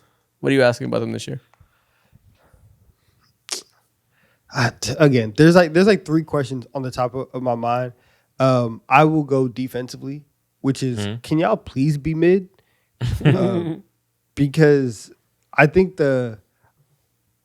their conference or other conference counterpart, the Cowboys, I think the Cowboys defense is going to be better this year. And so I think because of that the Cowboys will have a good year because their offense is so potent. I feel the exact same way about the Bengals, and I hope for them, and this is why I'm asking, and I said, please, can you please be mid? I said please. If they can get to 16, they can get to 15, they will be scared. That's asking for a lot. It's asking for a lot. It's not impossible. It's not impossible. If Dexter Lawrence is still the best defensive tackle in the league, or 1A, 1B with Jeffrey Simmons and Chris Jones or whoever else you want to put above him, it's not impossible. I don't know if it's likely. It's not impossible. Every smart analyst around the world is going to tell you right now that they're going to be a surprisingly good defense. Everyone loves their secondary, and I'm listening to those guys. I'm listening to Robert Mays and all these other guys. I'm listening to Nate Tice tell me I should buy stock in the Bengals defense, that they're going to be respectable and all these things. I'm like, damn, I don't know if I can believe them. I'm having a hard time. So damn, you trying to lie to me too. You guys got a lot of faith. It's that time of year. Yeah. Robert Mays is going to all these training camps, talking to these people. He's talking to the Bengals DC, and he's like, you know what? You're right. Brian Cook was the missing piece. I think we are going to be 20th. And he believes him, and I want to believe them with him. It's tough. It's tough, man. I have so much scar tissue with Bengals defenses. It is hard. It is hard. But I think this year feels a little bit different just because if they had taken the 10th pick, and even if they had gotten Caleb Downs at 10, I would have been like, okay, like you're counting on a rookie. The fact that you went out and got Dexter Lawrence and you actually got a proven player at a very, very key need. Oh, I mean, obviously they need everything on defense, but but to have somebody up front that could do that, I think that means a lot more than just bringing in one of the more like highly touted rookies for this defense specifically, and getting guys that are win now, getting guys that are at the peak of their around the peak of their production. Mm-hmm. That means a lot in terms of how I think about the Bengals defense. Mm-hmm. And so I think that they can get to 16 is probably high. They can get to 18. That can happen. And if they can get to 18, they can win the division. Yeah. If they can get 18, that's possible. Yeah. Dexter Lawrence has to be back to superstar Dexter Lawrence. If what we saw last year is any indication of where he's at, and if he lost a step even a little bit, and he's just like still good but not force of nature, somehow getting 70 pressures at nose tackle and doing all these things that is like impossible for most nose tackles. If he's just a good nose tackle now that has the limitations of a normal nose tackle, like I said, they're fucked. Like, I like Boy Mafe a lot and what he can do as a pass rushing specialist. Yeah. I like Boy Mafe. What the fuck does he know about Edge 1? It's tough. Shamar Stewart's hurt again. They couldn't stop anybody in the run last year, which is why they got Dexter Lawrence. But man, they have Demetrius Knight and Barrett Carter behind them still. Yeah. It's tough. Yeah. Shout out Cassius Howell and Miles Murphy. That doesn't inspire me opposite Boye Mafe. The secondary is really good. If Dexter Lawrence is regular and no longer dominant, the front seven can still be absolute piss. But look at that. Defense on the way. Good secondary and Dexter Lawrence, 18. You know, it could be. If Dexter Lawrence is Dexter Lawrence, you're right. It could be. It's super possible. Mm-hmm. Jonathan Allen can be a good second defensive tackle duo with him. Maybe those rookie linebackers from last year that were absolutely horrible make a leap and they're solid. Like, there's a path in them being a solid defense for sure. I understand everybody that says that. I just, of all the teams that have faith in and to feel good about the best case scenario, this is the one that I feel the most scar tissue for sure. Mm. Yeah, that's fair. But that's just vibes too. I'm not even saying anybody's wrong. It's just pure vibes that they scare me. Man, that's all it is right now. It's just vibes. Shit's all about who you want to have blind hope in at this time of year. Yeah. All right, is that everybody in this division? Mm-hmm. Yes, it is. Okay, let's move over to the South. AFC South. Who wants to go first? AFC South. I'll go. Two teams. Because we're talking about blind faith. Okay. I have blind faith in CJ Stroud. Really? Listen, I think that CJ Stroud He's blind for a reason. Facts. You don't know what he's looking at. I think CJ Stroud is going to have a very, He very has good cross-eyed face. Cross-eyed. Damn. He got Forrest Whitaker face. year. See, that's wrong. That's wrong. I just... You kind of damning the cross-eyed community right now, man. Fuck. And as somebody who's been a part of that community, I can't let that stand. I can't let that You have a stand beat at up all. in New York too. Cross-eyed me up in New York. He's on the subreddits. Yeah.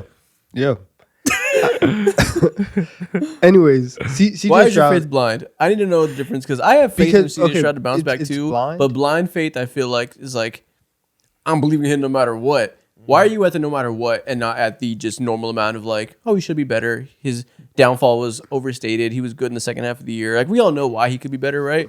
Yeah. What about him and what he's done gets you to the point that it's blind? because anybody else who had the playoff, like the reasonable level of hope, that's what I gave him after game one of the playoffs. And anybody else, at least for me, anybody else who had the back-to-back games that he did in the playoffs, I'd be like, oh, this is the worst quarterback I've ever seen in my life. You need to stay away from my team. And you have a generational defense. If you win anything less than 9 games, I want you released and never to be signed by another NFL team again. I don't feel like that with CJ Stroud. And I'm going in with blind faith that the thing that we saw 2 years ago, you know, as a rookie, 3 years ago as a rookie, that's still there deep down. I am looking past his training camp walk-in videos with the stupid music behind it. There's literally no reason right now for me to think that CJ Stroud is going to walk in and be a top 12, top 10 quarterback off of just pure vibes. However, I'm putting all that to the side. I'm saying that he will do that. And he will take this team and they will go forward. And if they do that, bro, the quarterback poll that just came out, CJ Stroud was out amongst the like people in the league.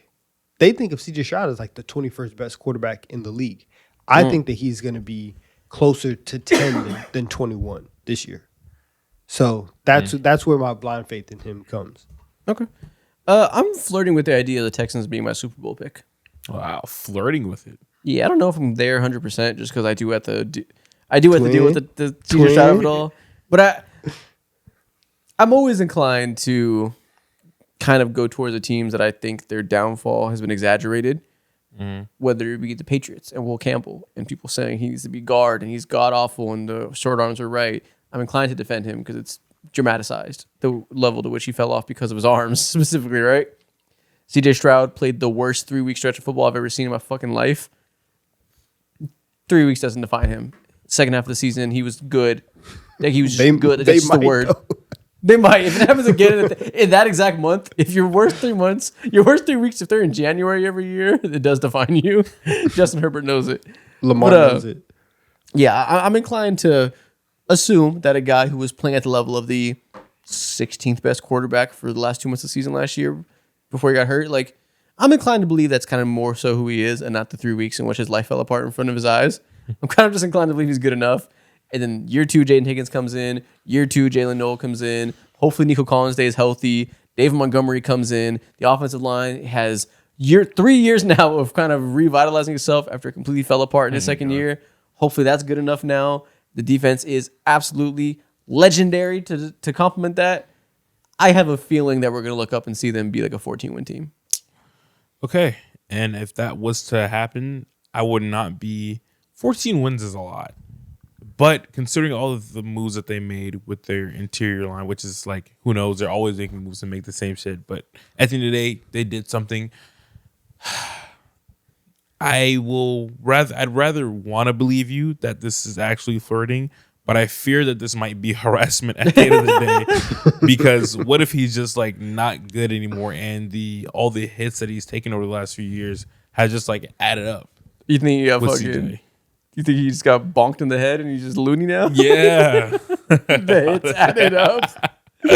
I mean, there was more weeks I last mean, that year. happens. That happens. Sure, it does, I guess. But there was more weeks last Antonio year in which he Brown was a happened. good quarterback. That's a different level. There was more weeks last year where he was good at football than bad. Of course, the bad weeks happened when it really mattered, so we remember that. But again, if there was more bad weeks than good, I'd be with you. I'd be more scared. I think he's at the worst case scenario a capable starter. Okay. Is he? Do I think he's gonna get back to being top 10? No, I'm kind of over that. But can he be Sam Darnold? I don't see why not. He lapped Sam Darnold. Did we ask a think- question I- here, or did you just say you have blind faith in CJ? I think he can get there. I don't think you asked a question. Did you? I don't think he did. I think he just said I have blind faith in CJ. Yeah. So the question is, can they win the Super Bowl? Yes, but they can win the Super Bowl even if he is at like 17 best quarterback in the league. I think the more interesting thing is like in terms of them winning the Super Bowl, it would give credence a little bit more to like the so-called meta of the NFL right now, which is like we're gonna get this insanely overpowered defense, and then we're gonna get a quarterback that many people believe is not a top 5 guy, and we're still gonna be able to compete. And that would be 3 straight years where you have Philly, you have Seattle, then you would have Houston this year. And if that happens, then in a league where everybody is like, oh, what are they doing? We have to do that. That's the way to do it. Then it would give a much stronger foundation and blueprint to everybody else. And so I think you would start seeing everybody do that. Hey, quick question. Did you say top 5 because you still want to hold on to that Jalen Hurts was top 10 that year? No, I just used a number. Okay. Because those guys are like not even like top 10 or whatever. And you said quarterbacks that people don't believe are top 5. I thought you were just still holding on to that propaganda that Jalen Hurts was like 8 that year or whatever. Well, it's more so that the point is like that you're not winning with a guy that's like a Mahomes, Allen, Lamar type of type of guy. Gotcha. Winning without Superman. Yeah. Okay, fair. Yeah, Makes that's sense. a good point because you can map out a lot of things to how the Seahawks offense was able to be good enough to kind of replicable by this team. Like I mentioned, can Stroud be Darnold? 1 for 1. Can Nico have a 1,600-yard crazy season in which he's one of the most productive receivers in the league? Mm-hmm. I guess he's capable. He's always hurt, so I'm not going to expect it or anything. But like, if you tell me he has a George Pickens type of year where he breaks into being top 5 definitively, like I can believe that. Dave Montgomery, if you tell me he gets the lion's share of the touches there and the offense in the run game is good enough to facilitate the play action game, like all of that can kind of be mapped out to be very Seahawks-esque. Yeah. Okay. Who has the next team in this division? Do I have anybody here? I got 2 teams here. Okay. Give me And first one. I think now it's time to mention the Jaguars because I think they're genuinely one of the more interesting teams in the league, considering how they last season had a semi-slow-ish start and then ascended in front of our eyes. We've seen guys like Trevor Lawrence find a new connection with Parker Washington, and those two just like look like different caliber of players. And we've seen the Jaguars do things like, okay, like your run defense is elite and all that. But then when you really look into things too, feels like their defensive line, when it comes to at least pressuring the quarterback, simple things like that isn't necessarily there. But then on top of that too, okay, the run game was like pretty good at the start of the year, but then it really trailed off towards the back half of the year. Okay, fuck. What happened to Brian Thomas Jr.? He just straight up just doesn't look good anymore. Oh shit, Travis Hunter, he really popped this one singular game, and all of a sudden he's hurt. There's so many things that's ongoing with this team right now, but the biggest thing, similar to the Chicago Bears, but actually I think Trevor Lawrence holds more stake because he's just obviously similar caliber of player coming out of college as Caleb Williams, probably even better. There's less leeway for him now because I think this has to be pretty much like the moment, considering the state that they're in. Similar to Caleb Williams, they got another genius in Liam Cohen in the building. Parker Washington, it seems like he's ready to be wide receiver 1. Brian Thomas Jr. is still there. Who knows what to expect out of their connection or whatever going into this next season. But like it feels like this team, even with the loss of Devin Lloyd and all that, doesn't move mountains for me just yet. Still feels like this team should be primed for another step. Now, is a step like a Super Bowl? I don't know. But more so, I think this step will really be dictated 100% purely based off of Trevor Lawrence, and is he able to replicate what happened towards the last 4 to 6 games of the regular season? If it does, hey, the Jaguars, if they won this division, it would not surprise me at all. Yeah, and but it doesn't. It's tough. Yeah, and you'll see, like, even with Lawrence, like, I do think he has a lot of pressure on him because the defense, even though that they were very turnover heavy, they had some stretches last year where, as a whole, they were just playing good defense. Like, and it wasn't all it wasn't all gimmicky. It wasn't all we're just forcing turnovers.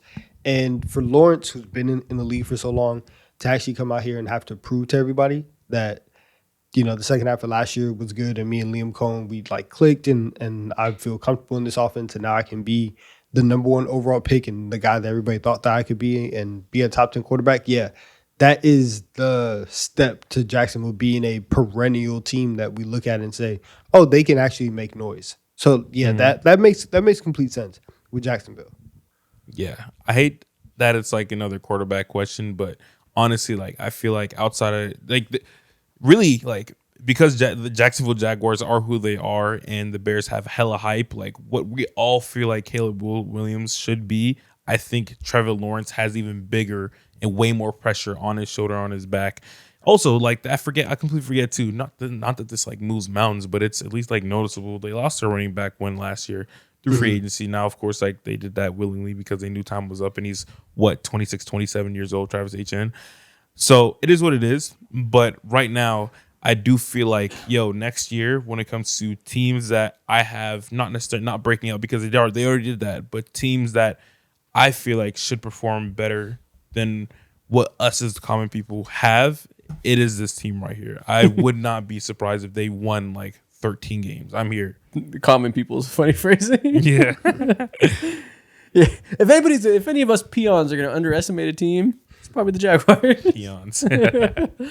Okay. Next team in this division, I have the Indianapolis Colts. They are just kind of in hell. Daniel Jones tears his Achilles. Apparently, 3D printed a new one, and he's going to be back by week 1. Okay. Sounds like a ticking time bomb. 3D printed. Yeah. Strapped it on himself. Plastic Achilles. He had some of his homies strapping on for him, actually. His college homies. Yeah, it's always strapped. Never mind. All right. My bad. I wrote, can they avoid the Sauce Gardner trade ruining their franchise? Because if Daniel Jones gets hurt again because he had the world's fastest Achilles recovery, or if he sucks again after an Achilles tear, ruins momentum he had after changing his career last year in the start of the season, whatever it looks like, if something derails this team and they aren't good and they give up a first half of the round first round pick to the Jets because of that trade in which they gave up 2 first round picks for Sauce Gardner, and they have to watch the 12th pick or whatever go to the Jets because they missed the playoffs, that's kind of crippling. And if it's that's kind of prepare to be crippled. Damn. Damn. It's going to be tough this year for them. That's the type of thing that basically, if they don't win this division or make the wild card spot, bro, what do you even do? You're fucked. You trade 2 first round picks and you don't make a playoffs in either of those years? Yeah. Oh my God. This is the type of move that sets you back for like 10 years, bro.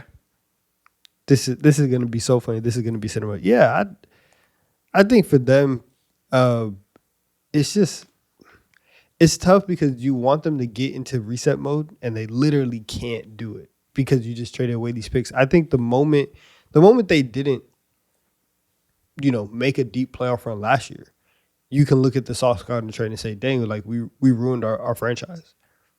I think like last year was the year where everything is clicking and you were able to find the ultimate diamond in the rough in Daniel Jones and get value from the quarterback position on that contract. And now you come into these next 2 years where, you signed him to the extension.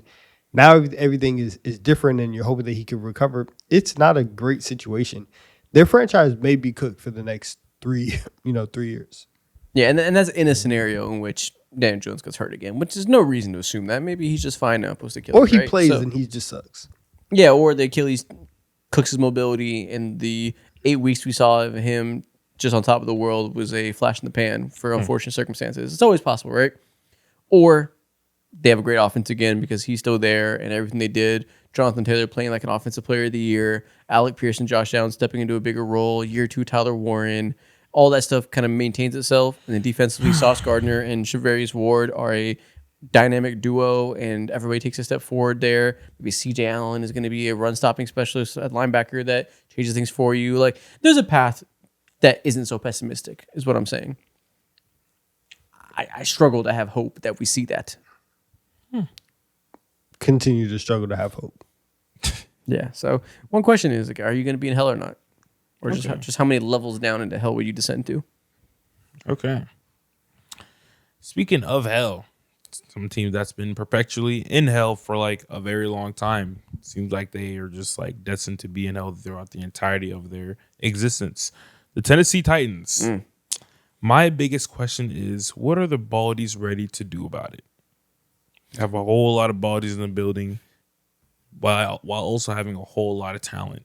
Of course, they have Cam Ward and now Carnell Tate as well, who looks, bro, all of his clips that I've seen on Twitter Twitter from their training camp look absolutely insane. And it's not like he's like getting any type of like insane get off or like any type of insane separation or anything like that. He's just big as hell and he just catches everything that comes towards him, you know? And so really, what are the Baldies ready to do about it? Because at this point in time, they do need like new culture, new direction, and they're just ready to be like regular. And everyone would tell you like, yeah, Cam Ward should be a productive player in this league based off of just straight up abilities and talent alone. But of course, when it comes to normal rookie things, he needs to be able to put that together. And I'm just going to assume that he will. He's one of the few young quarterbacks in this league where I'm just like, he feels like he should be like guaranteed good. But there's so much around him that it's questionable. And that's a good way to phrase it. What are the Baldies going to do about it? I think I'm not entirely sure what that means, but I want to leave it there because it's such a beautiful sentence. Yeah. So what are they going to do about it? NFC South. I have the Carolina Panthers. Fun one. They made a lot of strides over the years. I think they did a good job in this offseason and continue to build upon the improvements they made defensively, right? Getting Jalen Phillips is great. Getting Devin Lloyd is great. Everybody's hurt already. Nick scored now for the season. Chris Brazzell, rookie field stretching receiver they took, going to miss a bulk of time. They're getting absolutely face fucked by injuries. God. It's tough. So I'm kind of at the point now where I hope they win the division for them. That's vile, man. That verbiage is crazy. I got no reason to assume anything other than misfortune's going to come their way in terms of outcome, right? So my new question is, does Bryce Young deserve to be paid? How's that going to go? Because he can get paid this next summer. Is he going to earn a $45 million payday or not? You know, can I double up with you? Yes. Does Baker Mayfield deserve to be paid as well? Because they're very much in like a similar situation where like they do have a lot of things going on, good things.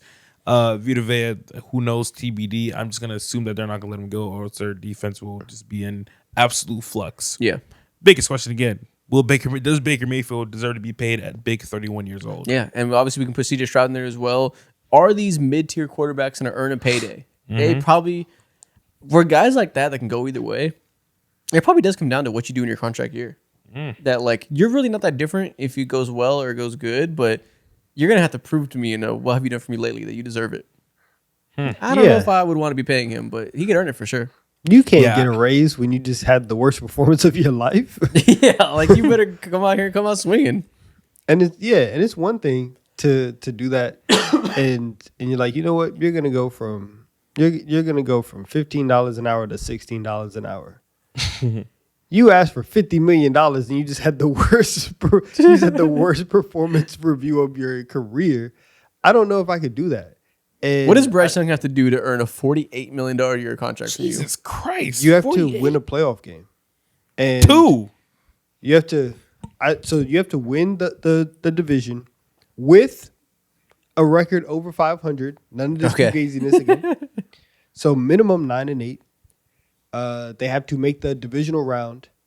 And he has to have, I would say, he has to get out of his contract with the government to have the government mandated turnover in every game. So, like, you could turn the ball over. That's part of the game.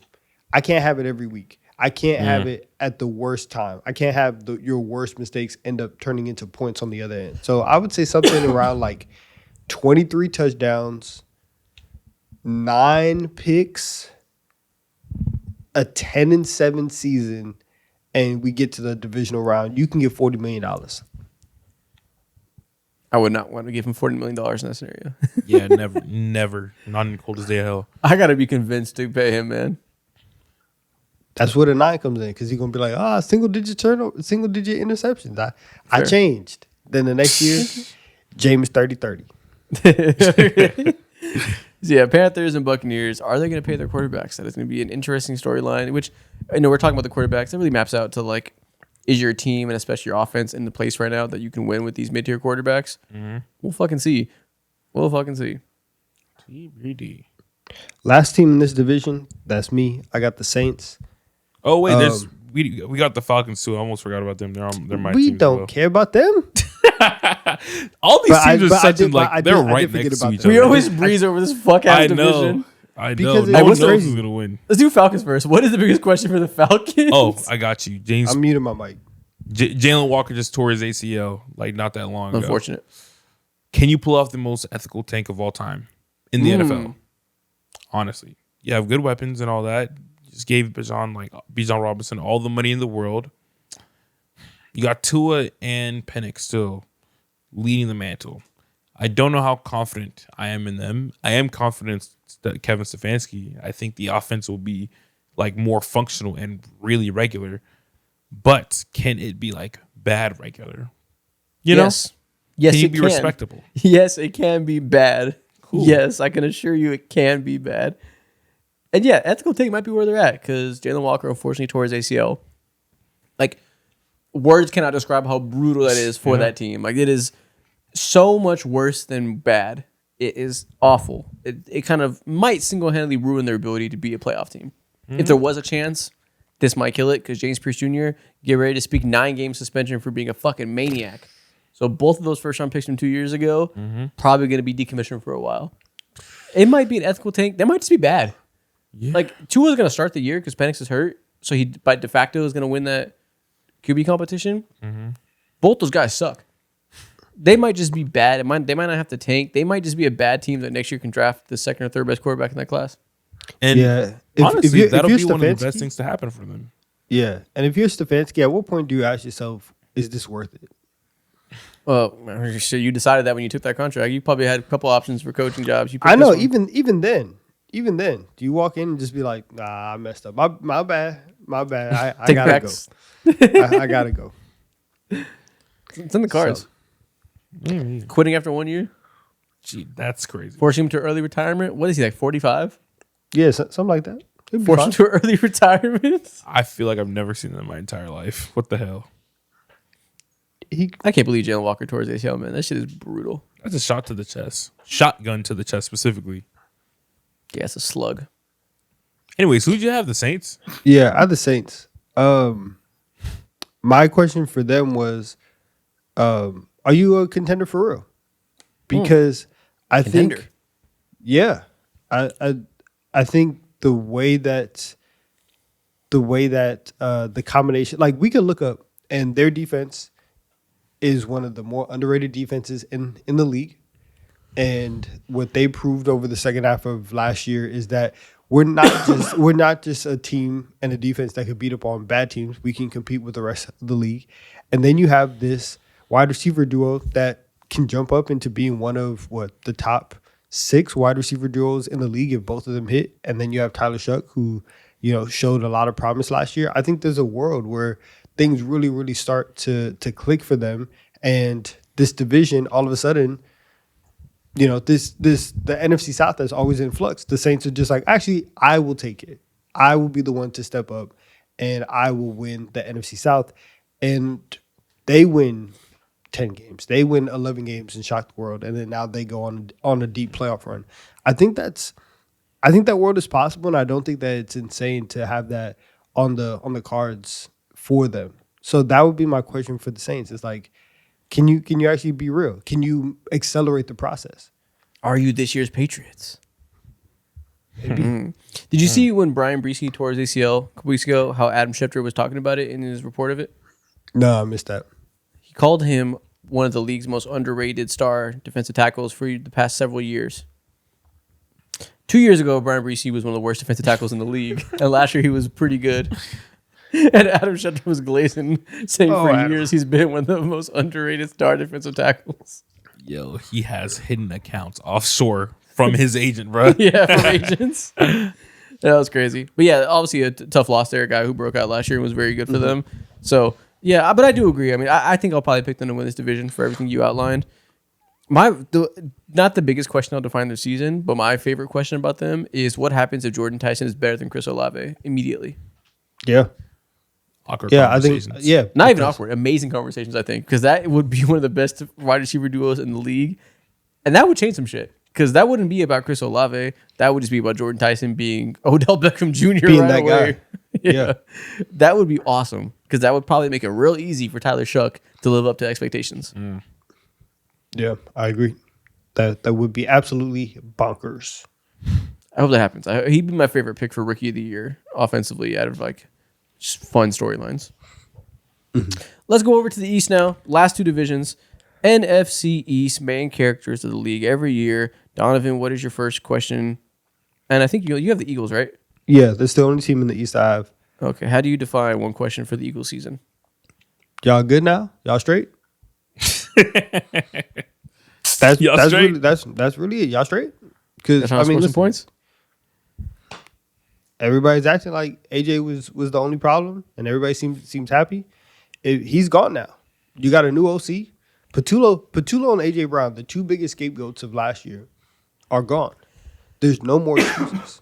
There's nothing else. Like if those two guys were the problem, and you come back this year and things are not fixed, and you are not, one of the best offenses in the league to pair with one of the best defenses in the league, then the problem is inside the building right now. That can't happen, and it shouldn't. That shouldn't be the case. So, yeah, I just gotta know, y'all straight now, or what's up? That's really it. What's the word?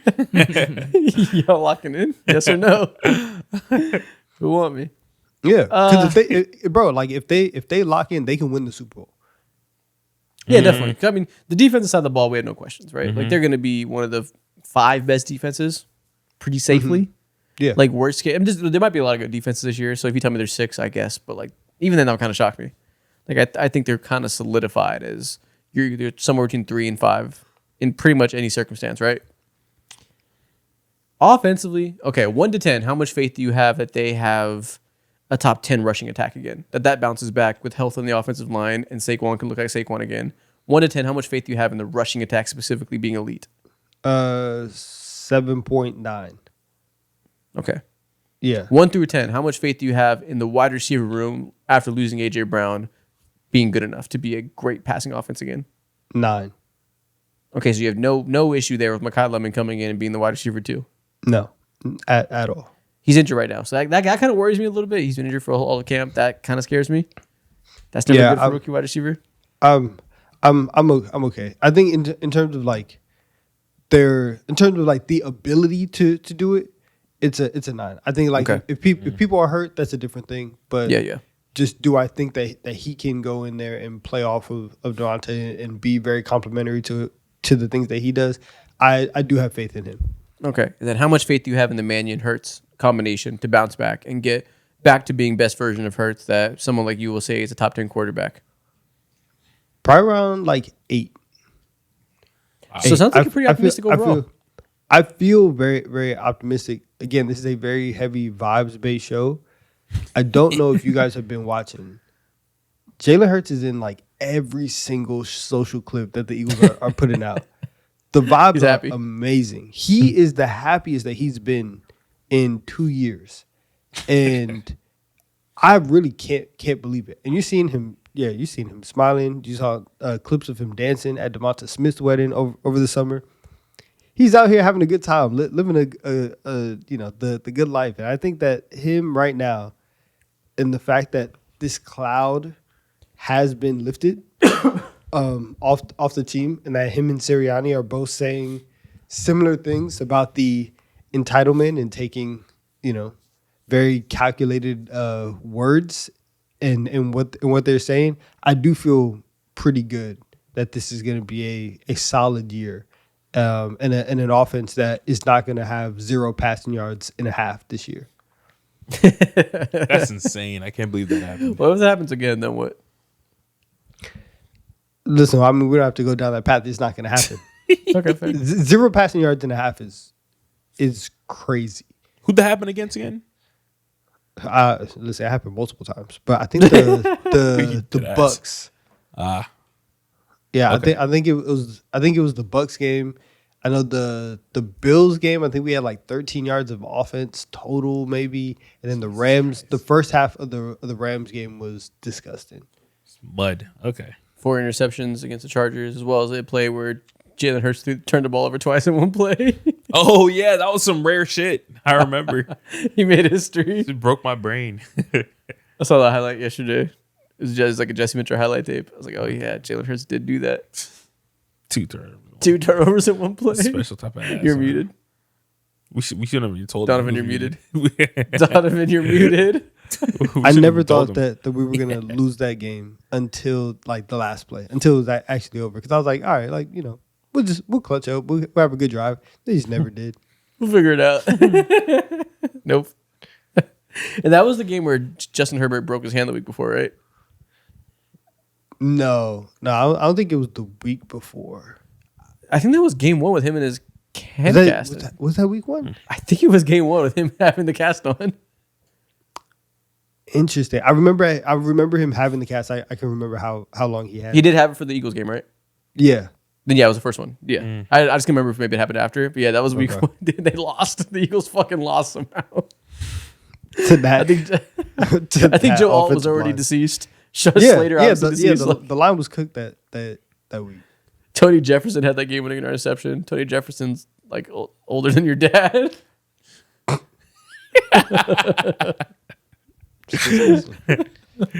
Oh man. Okay. Dallas Cowboys. My question that will define their season: can your star players stay healthy? All of them. Because if not, you're fucked. This is the most top-heavy roster I've ever seen in my life. This team is the Bengals. Like you mentioned earlier, you have more faith in their defense than the Bengals, which I think you should after getting Quinnen Williams and Kenny Clark. Like their defense has a much higher floor than a team like the Bengals, who also has that obviously offensive slanted team construction. You bring in Caleb Downs, who is somebody that I have heard the words said he will clearly be a Hall of Famer by multiple people, and I've never seen anybody accuse him of glazing. Wow. That's the level of prospect he is, that everybody just assumes he's a superstar and they can say shit like this guy's the next Ed Reed and nobody bats an eye. So I do think their defense will be better than like 31st in like most major analytics, right? Like I think they can be the 20th best defense or whatever. They have so little depth at like every important position. If Dak gets hurt and Joel Milton comes in the door, good luck. Jesus Christ. If Javonte Williams gets hurt and you have Jaden Blue being your main running back, ugh. Not to mention the defensive side of the ball. If those defensive tackles get hurt, if the cornerbacks get hurt, and we got Siobhan Ravel in year 2 trying to make shit happen, they have so little depth at all their important positions that this is going to be a thrilling season for Cowboys fans, because when they're healthy and these 2 receivers are catching bombs from Dak and they're bludgeoning teams, it's going to be great. The second the injury starts stacking up like they do for every team every single year, there's going to be some rough weeks, I think. Yeah, I agree. They're one of the more cut dry teams for sure, and like they've only have literally 2 pathways, and the other one is strictly just a health conversation. But they I don't know. Yeah, they obviously they need their stars. I think for them, like Quinnen is the main one that needs to stay healthy, because if Quinnen is on the field, their run defense is going to be fine. Especially if Overshown is back to being Overshown. Yeah, True. And those 2 guys, the combination, and I mean, you have Caleb Downs, he can come down, play the run, all those things. At every level, you have a guy who can help stop the run, And so those three in particular, but Quinnen on defense is the main one that's like, you just got paid. Can you stay healthy this entire year? That would make the most difference. They were 30th in the league in rush defense last year. Do you think they were better or worse in pass defense? Worse. Yep, 31st. Jesus Christ, man. Yeah, no, Worse than 30. everybody played them and had a career. Russell Wilson looked like he could still be an NFL quarterback whenever Threw he for played like him. 480 yards or some He crazy had a shit career like that. high. I forgot crazy. about that. Yeah. What a fucking storyline that was. Oh, speaking of Russell Wilson, my next team is the New York Giants. And I have a very simple question like this that pretty much like helps cover every single thing, every single minor question under the umbrella. Can you live like this? Can you live like this? Can you afford to have someone like Jackson Dart doing all the wild things that he does and be very reckless play style? Can it like be additive to your team? Can he get rid of those things? Can you survive with Cam Scatterbo just speaking into his ears, making him being the devil on the shoulder, making him want to do more crazier things? Can he be productive too alongside Jackson Dart? Can they be legitimate? Can you live with the uncertainties? Feels a little bit less certain now because of some training camp stuff with that we did see with Malik Neighbors, but nothing's 100% confirmed just yet. But can you live with the questions in the air about him?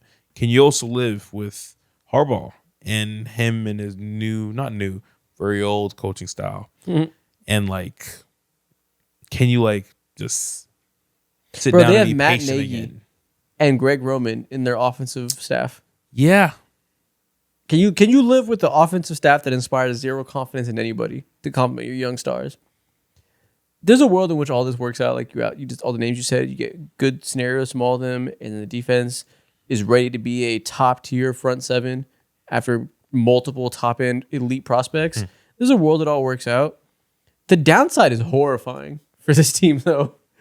The downside is really, really scary. You're in the mud for sure. You're in the mud. But they have a lot of talent on this team, though, too. So much talent. Matt Nagy, Greg Roman in that offensive staff. Yeah, man. Hey, get ready to speak 5-12, buddy. It could be better, but I can't trust a team that that quarterback plays half the game of every game that he's in. Because he's always in the blue tent. It's just it's rough to wrap my head around that. True, but how exciting is year one Alvaro Reese? How exciting can Abdul Carter and his development can be as well? Which feels like not necessarily safer assumptions, but more of an entertaining, more of a safe conversation. Where do you think 3 of the 5 wins come from? They come from Abdul Carter and Alvaro Reese. Just 3? Yeah, Damn. just 3. Where the other 2 come from?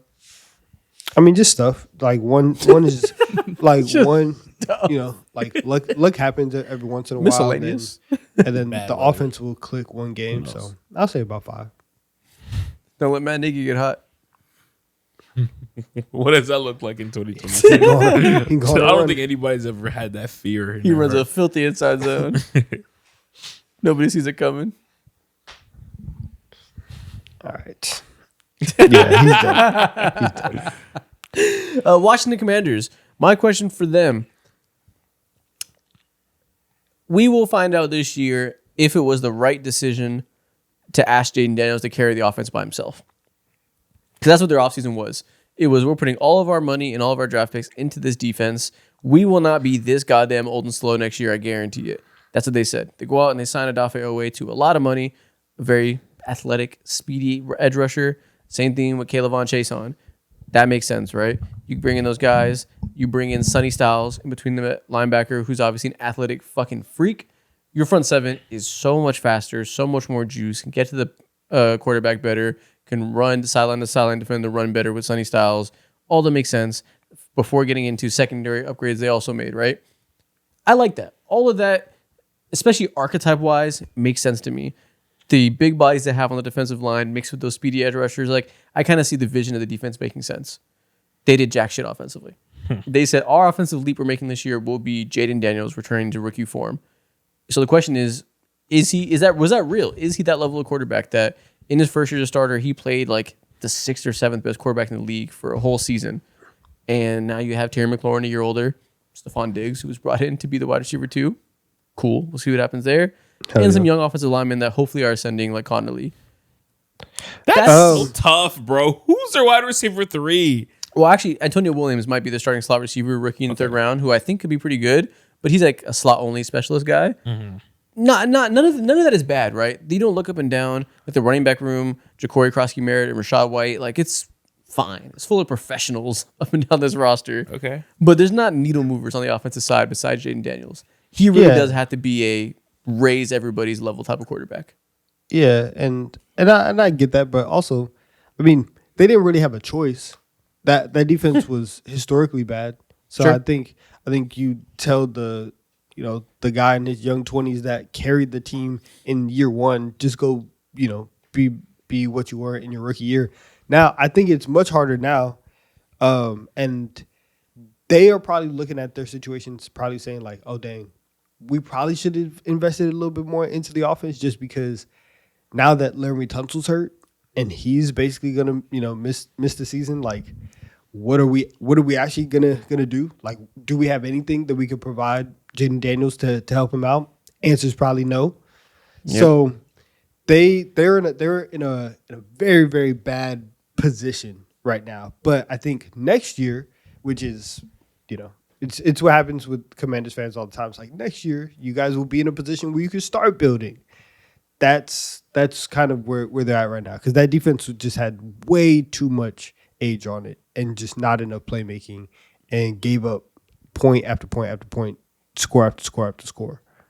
Yeah, and again, glad they did everything they did defensively, right? It was all the right type of decisions.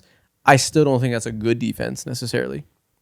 Unless Sonny Styles is literally Fred Warner right away. Hard to expect that from anybody. Yeah. Yeah, go be an all-pro. This is that mad casually. Yeah, go be like the greatest linebacker of your generation. Not going to expect that, especially not as a rookie. I don't really see a path to this being a good team.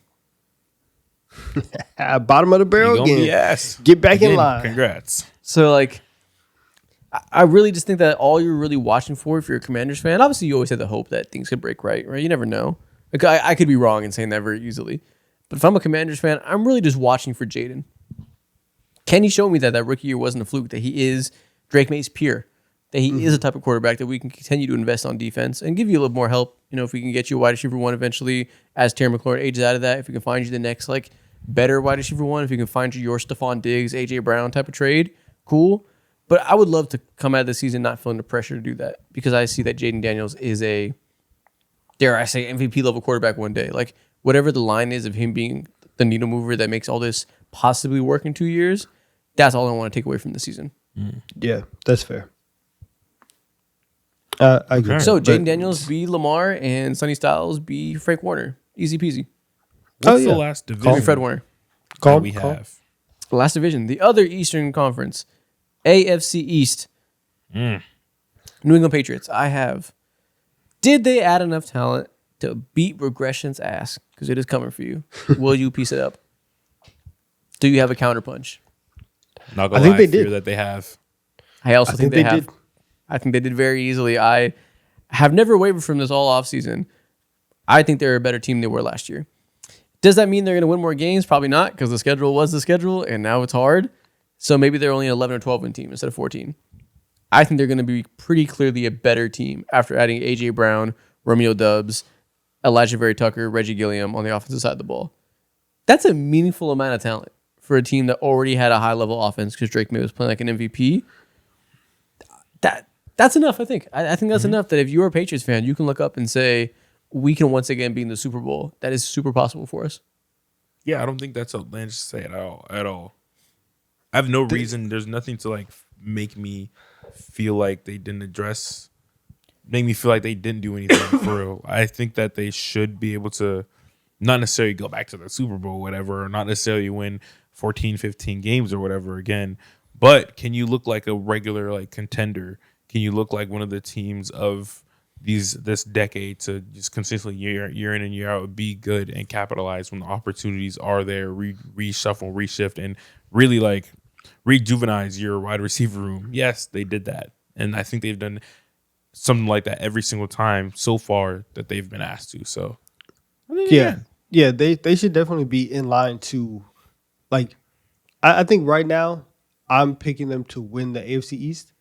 And I feel pretty confident in that, and especially because you double down. I love when people double down on strengths, and the fact that Drake May is such a good deep ball thrower, and you got him a target like AJ Brown for deep balls. Now you can have the AJ Brown deep ball in New England and it actually be a good part of your offense, and they've shown that they could be creative in that way. So it's not just every third down you use that. They're going to be so explosive, so potent offensively. I really like what they've done, and so I think that they've done enough to beat off regression. Yeah, Drake May is currently the best deep ball thrower in the NFL by far. Not really as far as output last year. There's not really a close second. The part that interests me that I feel like isn't talked about a lot is what if he keeps getting better after nearly being the MVP and develops into being a more well-rounded quarterback that isn't quite as dependent on the deep ball. Like for as great as he was, he still was pretty flawed. Like he still wasn't like amazing dealing with pressure. He still wasn't like a flawless top-tier quarterback. He performed as a top-tier quarterback because his strengths were so goddamn strong. What if he just takes another step forward to combine with, like you said, the complementary nature of those new wide receivers he has? Like their ceiling is, I think, kind of underplayed right now just because they went out so sad in the Super Bowl. Yeah, if Drake May goes up another level, they're back in the Super Bowl. I think that's. Would you be shocked if I tell you after this year Drake May is the best quarterback in the league? Yes, would you be shocked? I would be shocked because there's three guys that are like all time right now, and still, even if they're not like at peak, they're still in their primes. And you'd be shocked if he's on their level. I think so. I think even then it would still be kind of shocking just because it's like, damn, like that's a different stratosphere of player, and now we have to look at Drake May as like, oh, you like an all-time quarterback. So I think from that perspective, it would be different. But I guess, there are, if he just does it, and the idea of him getting better, that's not shocking. But going from the top 1% to the top 0.5% is tough. the hardest thing anybody can do. I would be shocked from that perspective. It's like the hardest leap in sports. Like it's crazy.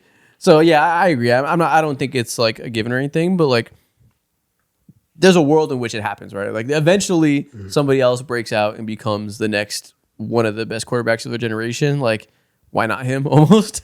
Especially when you do get an AJ Brown and you do get year 2 with your young running back and Trayvon Henderson. Hopefully he's better. The offensive line can be stronger. Hopefully your starting left tackle doesn't get a knee injury that makes everybody think that his arms make him incapable of playing the position. There's so many things that can get better around him.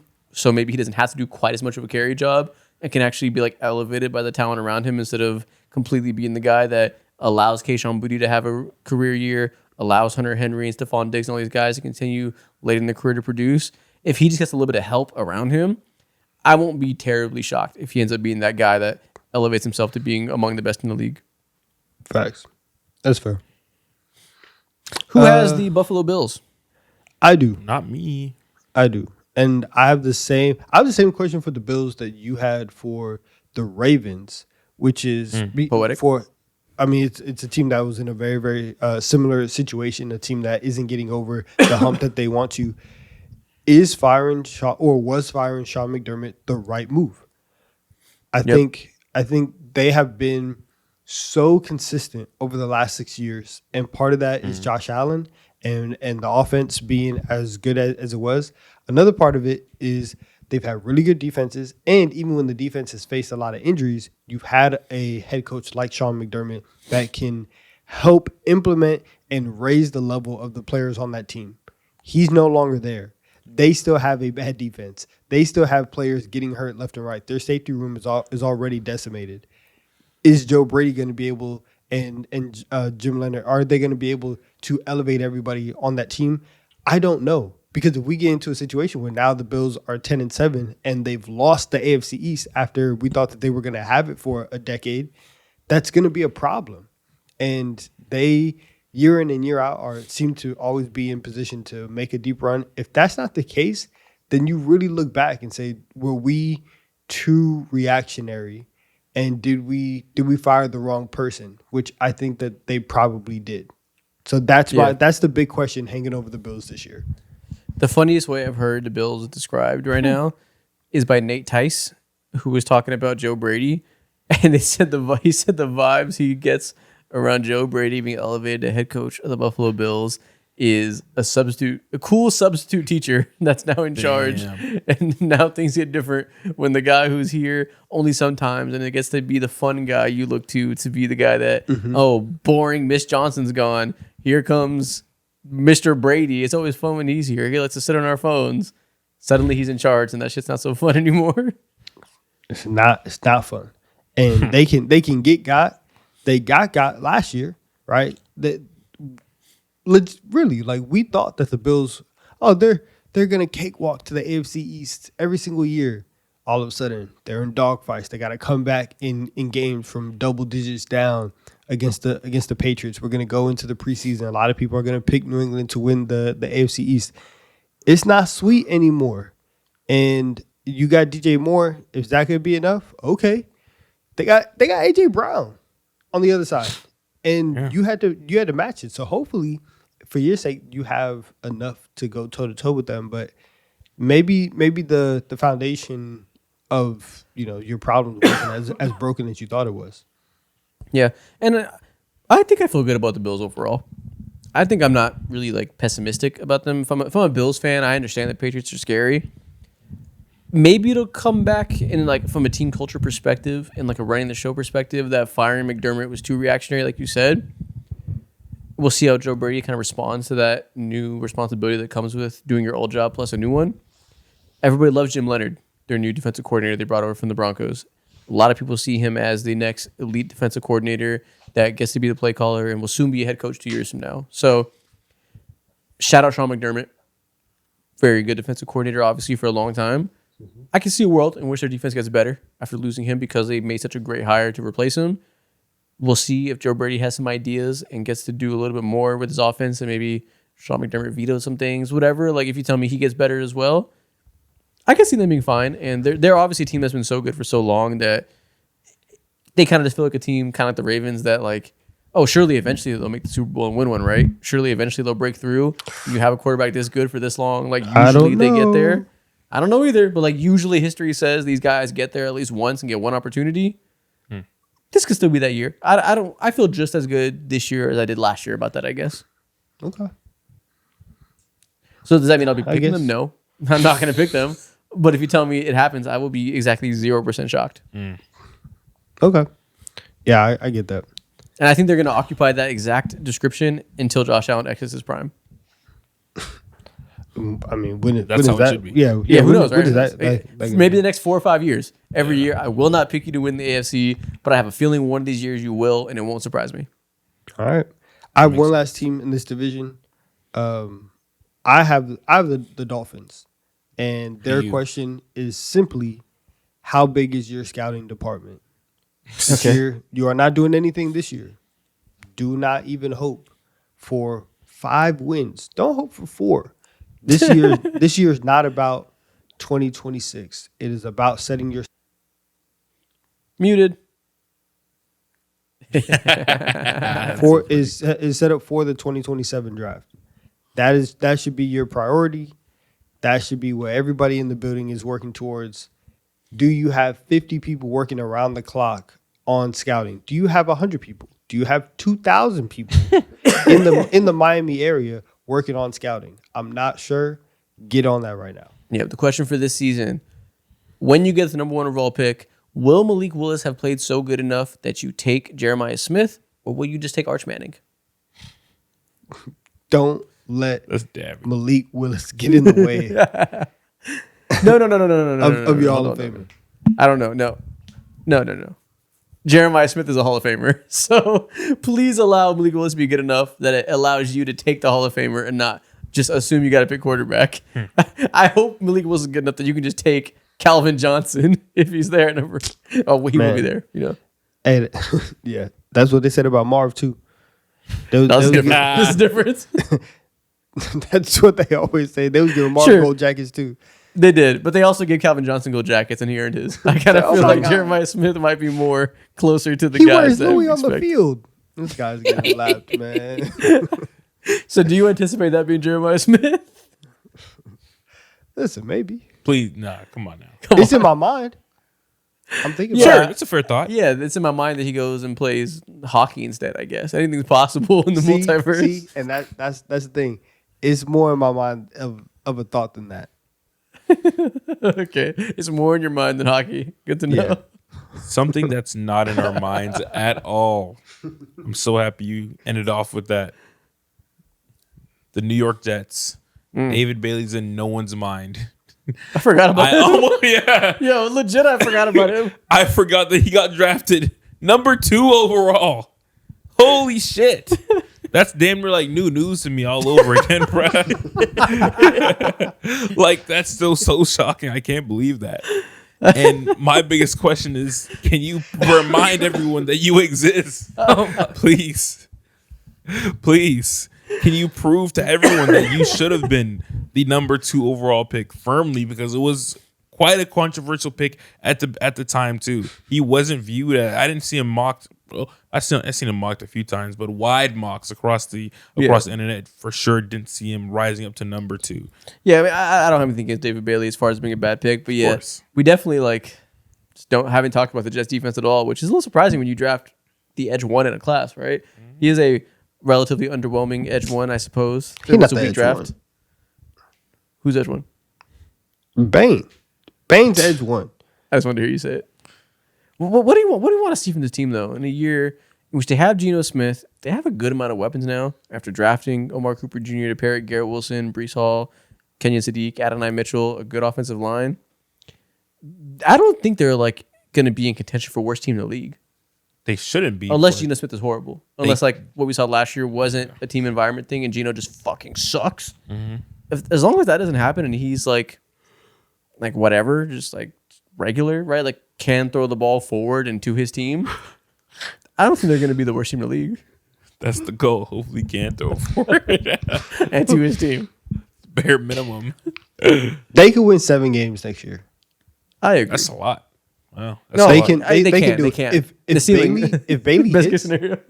Yeah, if Bailey hits and we're all just oh, we don't care about you because you went to Tech and you wear a weird number, but you're actually you actually do prove to be edge 1 in this class. Yeah, you can win 7 games. And it's there. So the question for them really is: are you the type of rebuilding team that? Actually, no. The question is: can your coach keep his job? What has to happen for that to happen? I'm so over. That's not even a real question to me at all. I'm just ready to turn it. I know he's gonna lose his job. Okay, if the 7 wins thing happens, and sure, but that would be so shocking. What if that happens? Then what? Does he keep his job? Yeah, I guess so. I mean, you kind of have to let him keep his job. Let me go Jet schedule. I'm gonna set the line. If they win under 5 games, he gets fired. If they win over, so yeah, I'm gonna set the line at 5.5. I guess over, he keeps his job. Week 1, Titans loss. For real? It's debatable. I'm not doing Titans Jets preview right now. Yeah. That's nasty work. I'm siding with Jeffrey Simmons. It's a loss. Okay, it's in Tennessee. I'm siding with Jeffrey Simmons. All right, it's a loss. It's in Tennessee, so I guess that's fair. Week 2, Packers. I'm changing all these answers in 2 weeks, but we'll see. Packers, loss. Lions, loss. Bears, loss. 0 for 4 to start. Jesus Christ, he might get fired after that week. 0 for 4, maybe. Browns, win. You could win that. We got one. Let's go. 1 for 4. Okay, you got it. Patriots, win. Loss. That's They'll get 1 in New England. Loss. Okay, so lost 1 that for one. 5. Dolphins, win. Ooh. Raiders at home. Win. 2, 3. Ooh. Chiefs, Loss. Bills come to New York. Loss. Bills come to New York. Win. Why? Win. Based off of what? Yeah, he said win. We're rolling Vibes, with it. I guess. That's okay. 4. Going to the Chargers. Loss. Going to the Dolphins. Loss. We're losing to the Dolphins. Fuck. Broncos. Loss. Damn. Going to the Cardinals. Loss. Patriots come to town. Loss. And Vikings come to town. Loss. And we close the season in Buffalo. Loss. That's a 4-win season right there. Damn. Hey, man. AG. Hate to Get do on it to you. LinkedIn, my brother. Go ahead. Make sure the world knows you're open to work. It's almost internship season. Tap in. Yeah, he's cooked, man. Zero chance. He's on 7 good as games is fire. a lot, bro. I'd walk away if I was now. I'd keep my pride. Just give up. You can't walk away. You have all that money. You gotta You get can't fail fired. if you don't try. Yeah. You I've gotta always get said fired. this. If you just don't try, no one can ever say you failed. Real. Like, who's gonna tell you failed? Like, that's a lie. You just didn't. Yeah. I just go to Woody Johnson's like, bro, you've been doing this for 20 years. You're the real loser. Yeah, you suck. How about that? Your son With that sucks being at this said- job too. Everybody family you know loses. is bad. Fuck it. Honestly. With that being said, that is one question for every single NFL team. Wow. That was the Yapathon. That was the Apathon. And with that being said, it is time for TikTok time. Hit that little swoosh graphic and let's have some fun. Welcome to TikTok time. Today we are going to start with some Madden content. The Madden 26 ratings are all out. Actually, no, 27, isn't it? Mm-hmm. The Madden 27 ratings yeah. are all out. And I don't know if you guys have been online. A lot of backlash around them this year.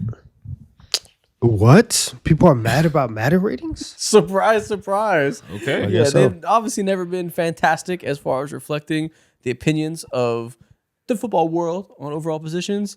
This year, they are especially hilarious. So I'm going to show you a top 10 list of a Madden rating with the names covered up. You will see the overall, and you will see where they rank for their position.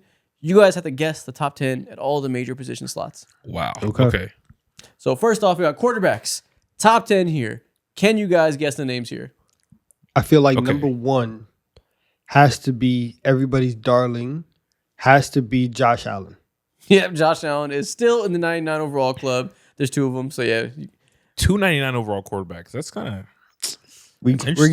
giving the game away. There shouldn't be 299 quarterbacks. like 99 to me screams that there's like literally no weaknesses in your game at all, and I'm just like, is that Drake May or that like Matthew Stafford? Matthew Stafford is the other 99 overall in this game. He can't move. What do you mean 99? I see we're glazing here. I see the glaze. Very heavy. This is awkward. This is awkward already. Okay. Madden cover 97. gotta be here. So Caleb Wilson gotta be here somewhere. Caleb Yep. Wilson I is said not on Wilson. this list. Wrong Caleb. Caleb Williams, my bad. Wrong Chicago, dude. You think Caleb Williams is on here? He has to be on here. I think he got to be like a 90 overall, maybe a 91. Caleb Williams is number 9. He is 90 overall. Cool. Yeah. He barely gets on this list. 90 overall. Wow. Okay. All right. I'm Impressive. gonna go ahead. I'm gonna knock out Is that the glaze? other. Is it Glaze that already give him 90? Okay. Maybe. I think these we're in a for these specific times ratingflation. No, it's not Glaze. Truly though, if this is like a regular like world that we're living in, he's probably like a 87, 86 or something like that. Hey man, that week 1 update is gonna hit Hey. hard. You think he's going down? Hey. If he plays poorly, ooh, get right on down to 87. All right. Who's next? We got to get the big hitters out the way. Like 97, that should be Lamar, right? 97 is not Lamar Jackson. Whoa. Perfect. Mahomes. It is not Mahomes either. Whoa. Oh, what? It's not Mahomes. 97? Oh, that's Drake May then. It is not Drake May. What the fuck? I'm out of guesses. All right. Don't tell me. Don't tell me this is Madison Beers, man. No, it's not Justin Herbert. Fuck no. This is it not Burrow? Dak Prescott either. It's Joe Burrow. Wow. 97 overall, holding on off of a season in which he was hurt and did nothing. Over Lamar for no reason. Every quarterback in the league got dinged for having down years, except for Joe Burrow. Got to hypothetically stay 97 overall. Wow, man. Oh, I see what's going on here. Yeah, exactly. The privilege is kicking in. I see. Lamar got hurt. You see the top 3 guys Yep. all fit a description. Okay. 3 points above the other guys is actually insane. Like, there's no That's way that disgusting. Joe Burrow can be 97 and is like clear cut ahead of Lamar and Patrick. By that many. I'm assuming Lamar and Patrick are also on this. They list. have to be. Lamar is 94 overall. Patrick Mahomes is 93. Wow, they think he is buns. They think he is toast. Beyond wash. Okay. Yeah, that's saying we think you fell off. Like we Yeah. think the days of you being the best, like you're not that anymore. Wow. 93 is nuts. That's actually disrespectful. 93 is ridiculous. 4 below Joe Burrow. Talking As about if he who's okay. Let's figure out 92 because they're saying that he's closer to 92 than he is to Joe Burrow. So is 92? Is that Drake May? That is Drake May Okay. coming off of his runner-up MVP Great. season. Okay. Which, like, cool. I mean, I guess 92 makes sense for that season he just had. It just shouldn't be right next to Patrick Mahomes. These tiers are so off. These tiers are so off. Honestly, Joe Burrow is kind of the only thing that really, really, really ruins it. And Josh Allen glazed it. I mean, the top 3 are all just glazed. Okay. All right, so we have a 91, a 90, and an 88. For the 88, can I snipe? Are we going Jared Goff here? We are going Jared Goff at 88. He is the Wow. most 88 overall player of all time, isn't he? That's a good rating for him. That's perfect. He's Mr. 88, isn't he? Yeah. Yeah. Top Okay. of his class 88. That makes Oh, sense. The last 2 are names you should expect to be here. Is Jordan Love here? Nope. Is Dak Prescott here? Dak Prescott is here. He's 91 overall. Okay, Herbert. should And be Herbert here is too. 90 overall. Cool. Those are the last 2 names. Okay. Herbert is 7 overalls below Joe Burrow. They said Wow. Mahomes is closer to Herbert than he is to Burrow. Yo, these convos are disgusting. What do they be watching out there? They said Justin Herbert and Caleb Williams are equally as good at this game last year. Yo. Sick, dude. All right. Madden's trying to pod this year. Man. Who was watching these games for them? This is like, you Joe make Burrow had 2K look really good 97? at this. Yeah. You make 2K look like they're the best rating system of all time. This is one of the worst, most incomprehensible top 10 lists I've ever seen in my life. I was I looking don't to like ask you this. guys, like historically speaking, who's better at ranking or rating players, 2K or Madden? I don't need that fucking answer no more. I know who's better. It's not y'all. This is truly horrific, honestly. Like I can't. This is insane. Yeah, this is bad. What's their logic? This is Who the not fuck good for knows? the space. I got it ranking like he was like the I don't like cutest it. quarterbacks. Like I don't understand because it's not good. It's ridiculous. Next up, let's move on to the wide receivers. Guys, I think guess the top 10 here. Again, 2 players in the 99 club. Okay. Donovan, you're Easily. muted. We know who the top 4 are, right? Okay. Like we know that the top 4 should be Jefferson, Chase, Puka, Jason. Now, who do you think is in the 99 club? Who are we guessing for those 2? Jason is clearly he has to be in the 99 club. JSN is in the 99 club. Won the Super Bowl, lead okay. in receiving yards. I trust you there. I think they're gonna put Jamar Chase in the 99 They did put club. Jamar Chase Over in the 99 Puka? club. I mean, Over that's Justin not that Jefferson. crazy, I guess. That's Justin fine. Jefferson and JSN are the 2 99s coming off of last year. Puka better be fucking 98. Puka is 98. I was finna bite someone if he wasn't, bro. Paying homage. Yeah, facts. Look, I'm giving you the Puka special, buddy. Wait, who y'all say the other 99 was? Jamar Chase. Okay. Just making sure. Wow. Okay. Wow. I mean, those so far, these 3 make sense. 99, 99, 98, that makes sense. Again, Okay, this is the result of JJ McCarthy's work here. Yep. How badly did they disrespect Justin Jefferson? I'm think gonna still say they- he's still a 95. Really? No, I think he is not. I think he's going to be 4. Wait, I think what? he might be like a 92 or 91. They might say he fell off. Oh, well, you're a heathen. That was crazy. But he is not a 95. Yeah, I'm thinking about like Madden people All right now. You have to uh, forget. You remember who they are. George Pickens Okay. went crazy last year. Did he did. get the 95? He did not. He's actually not on here. What? Yeah, he's not on here. What? He's not on here. What? All right. Not Mr. here. Consistent, Nuts. Amon-Ra St. Brown is on this list. Amon-Ra is 95 overall. Good call out. Good call out. Good call out. Okay. Let's see. Let's figure this out. I'm just Yeah, this blown list right is now. crazy. Did they put Devontae Adams here too? No, they didn't. Okay. CeeDee Lamb is on this list. CeeDee Lamb is 93 overall at number 6. Okay, that's decent. But George Pickens can't make the list. All right. But George Pickens can't make the list. That's so All right, whatever. disrespectful. Let's see. Okay. So Jamar, 92, JSN, 91s. Puka, Amon-Ra, CeeDee Lamb. Where's Drake London in all this?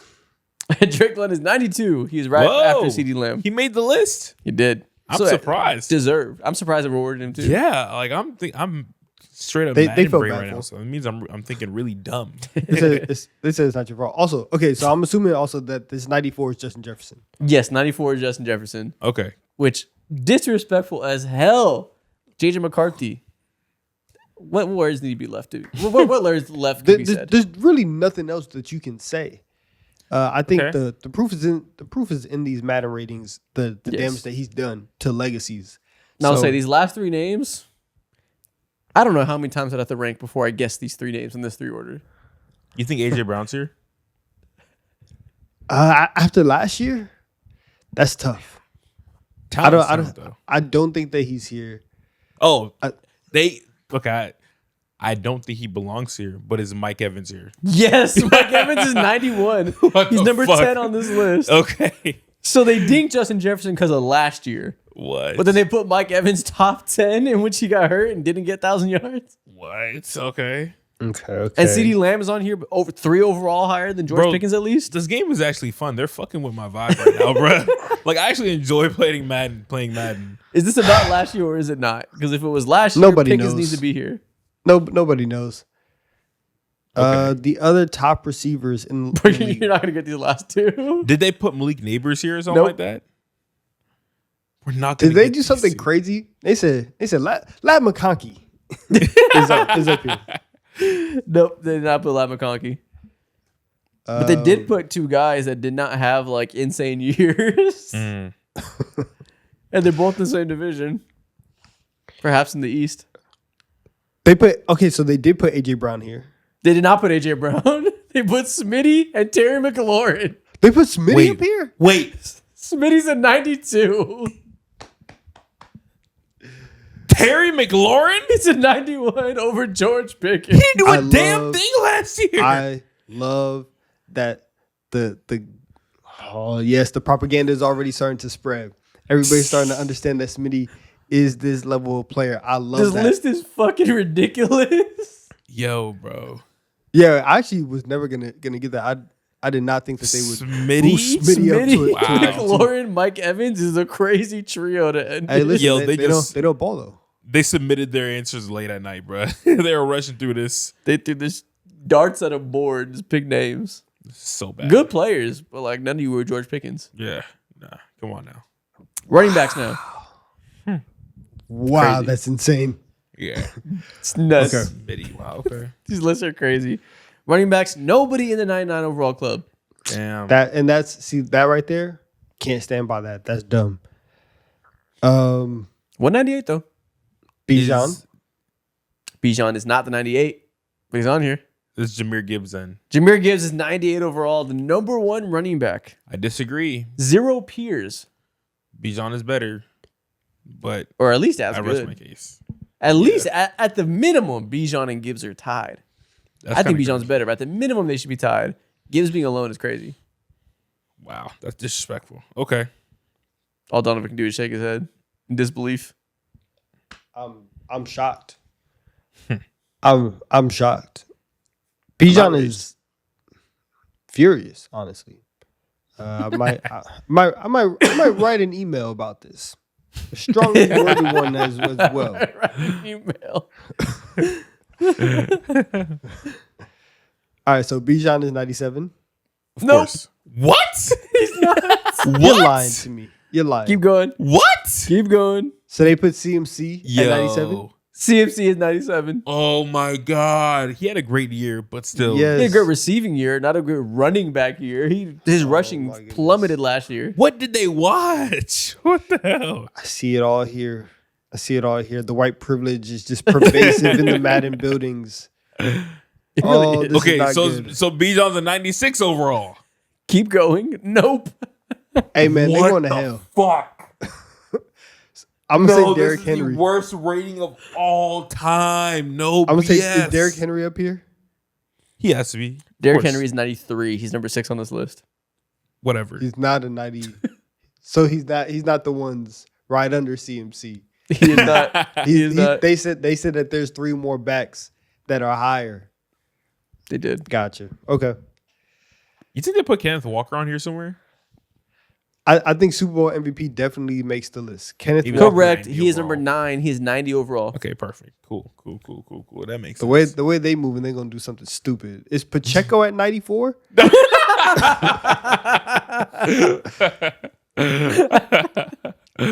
Oh shit. Am I playing the game right? Damn near. What are they doing, bro? Yo, I'm All out right. of days. Saquon Barkley. He's here for sure. Saquon Barkley is 92 Wow. at number 7. Okay. Who the hell is 96? You're just forgetting about 96 is Jonathan Taylor. Yeah. Oh, okay. Yeah, which makes sense. Yeah. Okay. Yeah. Fair. It's fair. Very, very, very good year. Yeah. All right. Oh, better than Christian McCaffrey. So yeah, insanely 97 for CMC. What the hell? better. All right. So we got All right. So where's Bijan at? Where's Bijan? Yeah, I'm actually very curious about this placement. Where's Bijan is 95. Okay. 3 overalls below Jahmyr Gibbs. 2 behind Christian McCaffrey. No one on the Yeah, what- entire planet of Earth, or even planets next to Earth, bro. Bro, I don't think Christian McCaffrey thinks Christian McCaffrey is better than Bijan right now. No one Yeah. thinks Jonathan Taylor's better than Bijan right now. Yeah, whatever you say, bro. You got it. 94. I'm gonna let better Madden than know. Derrick Henry. And 94. Guess. Probably some Looney Tunes shit. I'm feeling Kyron Williams. But Kyle Williams, in the year in which Blake Corum took a lot of his snaps, is number 10 at 89 overall. Fuck.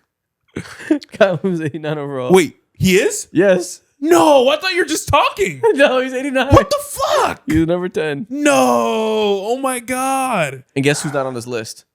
Devon H.N. Oh my God. Not on the list. Kyron No. clears H.N. No. Okay. Yo, this is the most despicable list I've seen in my entire life from a reputable organization. Reputable. They Cute. make Yeah. games. That Cute. that word is being, tested.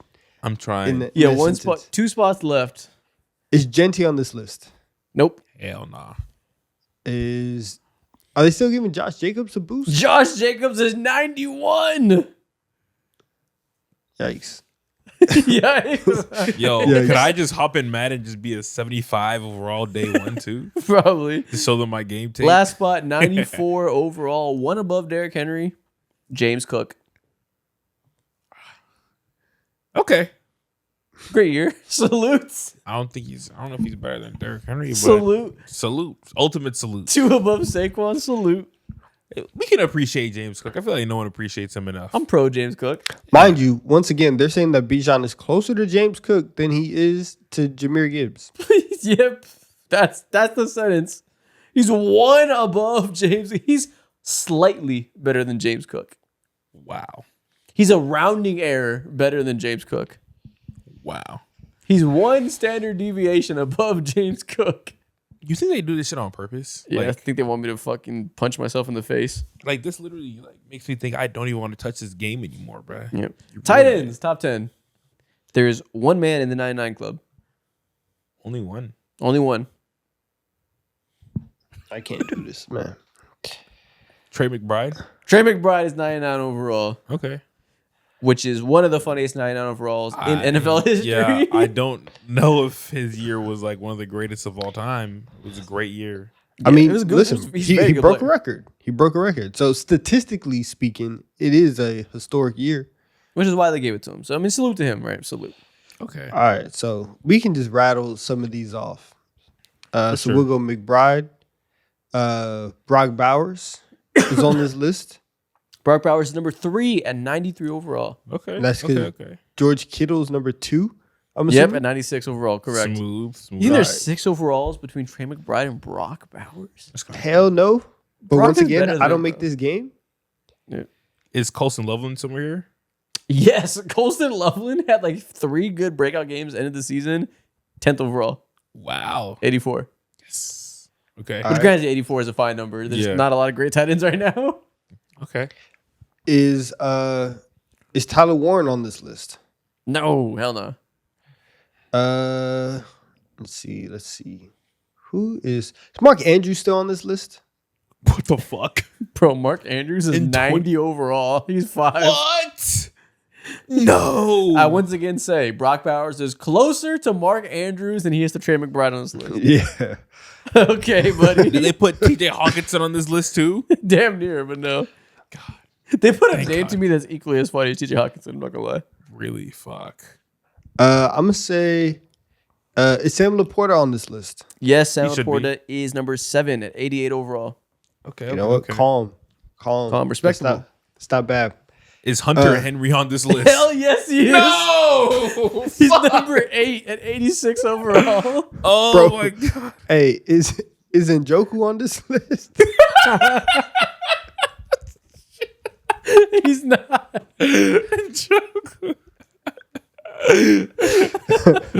Oh my Listen, I god. was trying to see the new meta. Is Charlie Kohler on this list? Nah. Harold Fanning got to be on this list. No, he doesn't. He's not here. No, of course not. Travis Kelce. Travis Kelce is number 4 at 91. Oh, okay. Whatever. Okay. All right. Can't be asked. Whatever.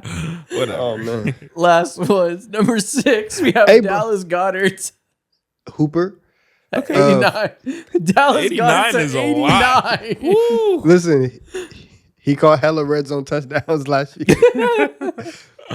Listen, for that Wow. 80, what is that? For the 85 spot, with Colson Loveland had a couple games broke out, they put him at 84. If we're just talking about a couple games and having moments, show me Darren Waller for the win. It's not. That's I see your logic. Number 9 is Tucker Kraft. I'd kill at Family Feud. Number 9 is Tucker Kraft at 85 overall. Show me Darren Waller, Steve. Tucker like, Kraft what? below Hunter Henry. What did you That's just say? absurd. Yeah. Tucker Kraft below Hunter Henry. Like the only reason why you should do that is if you think he's not going to be the same after the ACL. But then I say that, then I see George Kittle. I'm like, Yeah. where's the logic at? It's a ridiculous list, bro. Next up, going to the defensive side, cornerbacks. Nobody in the 99 club. Ridiculous. All right. Sauce is here. Naturally has to Sauce be. is here at number 8 at 90 overall. Thank goodness. Get him out the way. Pastor Tan, The best one in the league. Pastor Best Chan's on in this the league. list. Where do you think? 1. Should be one. He's not number 1. All right, man. So we're gonna Okay, put he's Pat 2. at 2. Pastor Chan is number 2 Okay. at 97 overall. So who are they saying is the best corner in the game? Derek Stingley, 1. Derek Stingley number 5 at 92 overall. Wow. 5. Okay. 5's a little far. Who's the best corner in the game? is Christian a little far. Gonzalez. Christian Gonzalez is number 1. They put Wow. him above Pat Surtain, 98 overall. Wow. Super They Bowl said his carry. chain You is make the- snatched. Yeah, you make the Super Bowl, they're going to give you 4 overall points. Yeah. Okay. All right, so Christian Gonzalez, Pastor Tan, Derek Stingley. Gonna go with Quinyon Mitchell, Mr. All Pro. Quinyon Mitchell, Mr. All-Pro, is only 89 overall below Sauce Gardner. Wow. Okay. And I'm There's about not to watching. riot. They're just I'm about not to riot. watching. Is Trent McDuffie here? Yes. Where do you think he is? 90. Let's say I had 90. 93. I wanna say 94. He's number 3 in the NFL. 93. Okay. Shout All out right. Trent. Fair. 5 overalls above Quinion. That's a lot. They're just picking names and numbers, bro. It's just fucking random. Just playing spin the ball, bro.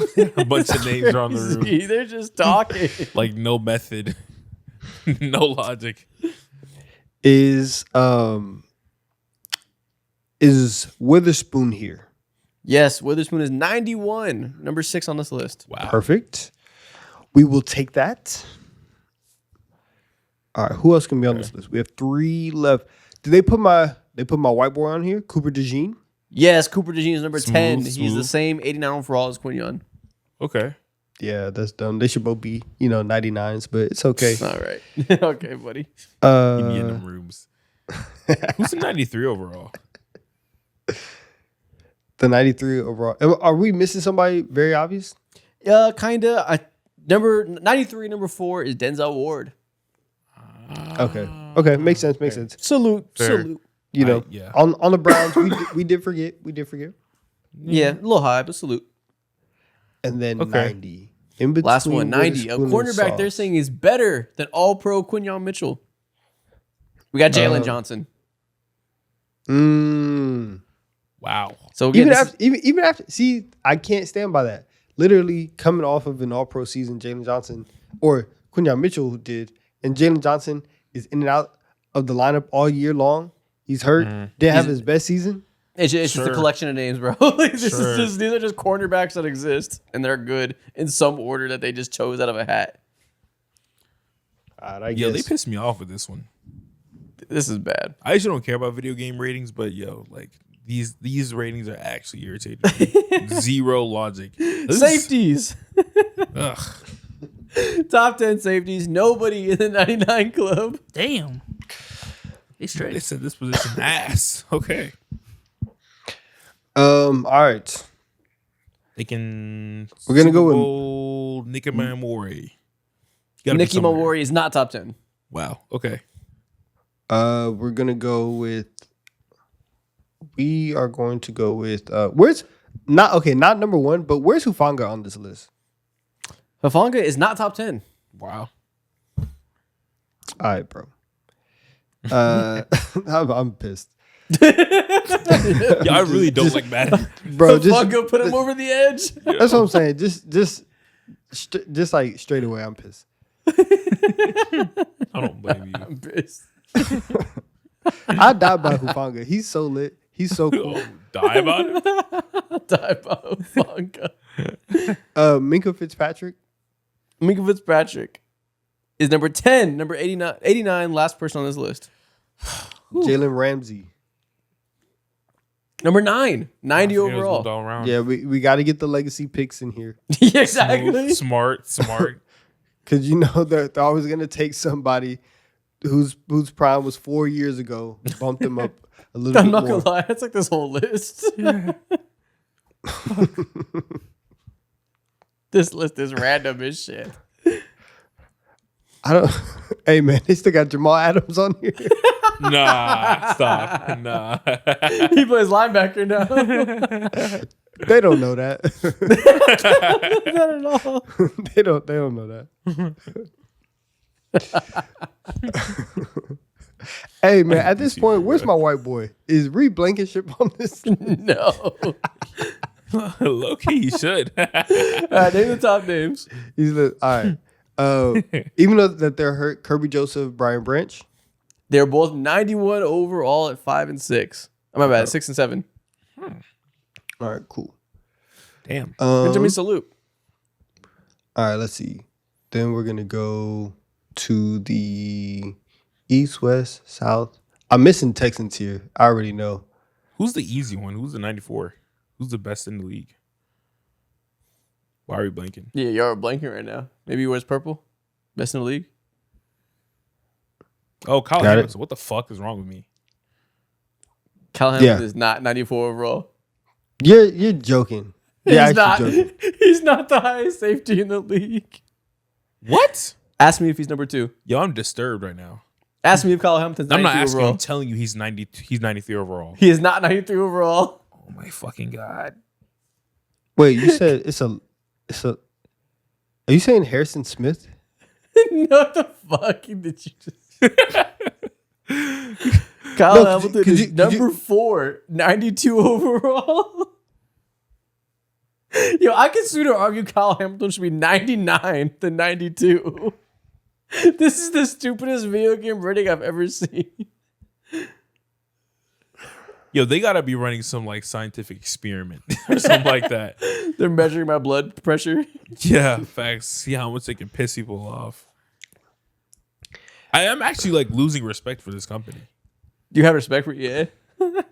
Last year, yeah. Hey, for a second, I mean, listen, they brought back college football. It's kind of lit for a minute. I'm in 2 dynasties right now. You know, not bad. Kyle Hamilton 92. That's why they forgot how to look up Madden ratings. They're focused on college football. They just put some random bullshit together for the ratings. Facts. Listen, because the new college football is actually really good. So they definitely put all of their attention on that one. You think they would glaze and put Sonny Styles up here? Sonny Styles is a linebacker. You mean Caleb Downs? Caleb Downs. Oh, you meant Caleb Downs. Yeah. Caleb Downs is not on here. Okay. You said number 1 where it's purple? No, I was talking about Kyle Hamilton. Oh, That's so sick. See, okay. So who is number 1 in their eyes? That's why I heard that, and so I thought you were saying that about the number 1 spot, and you were saying it's legacy picks. That's why you said Harrison Smith. Yeah, that's why I thought he was up there. No. Okay. Let's see. We are blanking right now. League. Yeah. One of my play for my team. Derwin James. Derwin James is 93 overall, number 3 on this list. Makes sense. Number 1 and 2, I would say were the consensus best safeties like 2 years ago. I haven't heard anybody say these guys are better than Kyle Hamilton in quite a long time. Bro, I just can't get over This is very 2023 coded. Number 1 and 2. 2023 coded. Just say I'm blanking. Jesse Bates is number 1, and Antoine Winfield Jr. is number 2. Jesse Bates is where? Number 1. That does bring me back to 2023. And salute to them. Still great players. They're not Kyle Hamilton. They might not be Derwin James. Number 5 is Xavier McKinney. Fair. Okay. Cool. And last one, number 9, at 90 overall, is Buda Baker. I'm actually mad I missed that. I missed Buda Baker on this list. Yeah. So I'm That's now fair. telling you, Kyle Hamilton is as close to Buda Baker as he is number 1 overall. Oh my god. This game makes me want to lose my mind already, bro. That is crazy. They said you have no stake. You have no claim for the throne of the safeties. You're legit not in the conversation. Like, what the? How is he not 97 overall? How is he not in the 99 club? Exactly. He's fucking Kyle Hamilton. I don't know. He got some ups in that office. That's all that tells me, Yeah. man. Last one we're going to do today. You guys are going to guess the top 10 speeds for offensive players. The 10 fastest offensive players. Oh, Xavier Worthy got to be number 1. That's all he does. Xavier Worthy is number 1 at 99 overall speed. Cool. Tyreek Hill maybe still on this list. What? Tyreek Hill is not on this list. I didn't Super Bowl. Rashid Shaheed. Is he here somewhere? No. He's not quite that level of speed. Okay. This is always weird because I'm trying to balance like just straight speed versus how good you are at your specific position. There's a mix of both. But I'm gonna go with 2 running backs. I'm gonna go with Jahmyr Gibbs and Devon Achane. Yes, Jahmyr Gibbs is the second fastest player in this game at 98. Wow. Okay. HN. 96 speed. Wow. 2 below Gibbs. Listen, I think he'd have a problem with that Just if you as asked him fast. what he thinks. I think HN probably thinks he's faster. Hey man, line it up. Let's race. Give him the spikes. You think That's right. Bijan's Let's here do too? No, Bijan isn't that fast. Uh-uh. No more running backs on this list. Okay. All receivers. Okay, even out of like the big receivers, Jamar Chase. Jamar Chase is the number 7, Speed. 96 speed, the same as HN. Okay. Yeah, Etienne's probably a little You higher. think Devonta Smith is here? Nah, No. he's not a burner guy. I I'll give wonder, you like, one. One is the fastest player in this past combine. You're probably not going to remember him. and like this past like the most recent one. Yeah, combine just happened. Jadarian Price? No, No. Mike Washington. Nope. Brendan Thompson, I Chargers don't wide remember receiver. that. Damn. Okay. He is 97. Damn. Okay. You think Lamar's super speed locked has in for gone his super combine. down? What'd you say? I said, you think Lamar's speed has gone super down? Lamar's not. No, I don't think Lamar's touching this list. Yeah. Now we got the next three at 98, 97, 97 are all wide receivers. Okay. Jamison Williams. Jameson Williams is number 3 at 98 speed. Yes. Very The quick. next nice. one is a wide receiver that I don't think any of us would have thought this is the 4th fastest player in the league. But he's a second-year player, had a pretty disappointing season. Second year Second-year player. First season was pretty good. Brian Thomas Jr. Brian Thomas Jr., 97 speed, 4th in the league. I'm Odd. damn sure not putting him above Jamar Chase. Odd. But you're talking about Jamar Chase. He's not faster than H.N. Odd stuff. Again, there's no reason for Etienne to be this low Yeah. at all. Number 5, 97 to round out the top 5, Kevontae Turpin. Shout out. He's Shout out. fast. He's fast. Return specialist, shout out. Makes sense. Number 10, I'll take the hint. He's teammates with the guy that we talked about on here. Actually, no, he was teammates last year, not anymore. Mm. Okay. Teammates last year, not anymore. Moved out west. Moved out west. Who has gone out west? See, so you said Shaheed. Out of the people who have changed teams, Brendan Thompson is already west. Turpin is west. He wears orange now. Orange. Who is orange? Oh, Jalen Waddle. Jalen Waddle's number 10 at 96 yeah, speed. Yeah. And number 9, 96 speed, Dante Thornton. Another combine warrior. Fairs. Yeah, Okay, this you got is us. I feel like H.N. should have been a 98. This is still For sure. not respectable. It's better, but it's that the doesn't most make respectable list so far, I think. But that still doesn't make it good. Yeah, it's almost good. True. And that's close. Most of these were outright horrible with no redeeming qualities. So to be almost good is a nice little jump. Yeah. All right. And that's the last one. Okay. Yeah, this Madden. What got into them? Yo, this game might be ass, bro. I don't like I'm it. scared. Yeah. Madden's only a football game or the only like actual game that I play these days anymore. I'm terrified. Yep, stop it. No more for you. Next thing we're going to do, NBA preseason. Oops, I said NBA. NFL preseason is in full swing. You know what that means? It's time of the year that we all make predictions. Today, I'm going to ask you guys to make some bold predictions. I'm going to show you a player, a team, or a concept. We have to decide if we're buying or selling stock in that thing. All right. So whatever that means, are you investing metaphorically into that thing? First off, Kansas City Chiefs pass catchers, buying or selling? Donovan, you're muted. Buy, sell. Motherfucker can't stop muting himself. Hold Hold the mic. Hold the mic. And keep grabbing it. This thing is so sensitive. It shouldn't be like that. Anyways, I'm selling. I'm selling.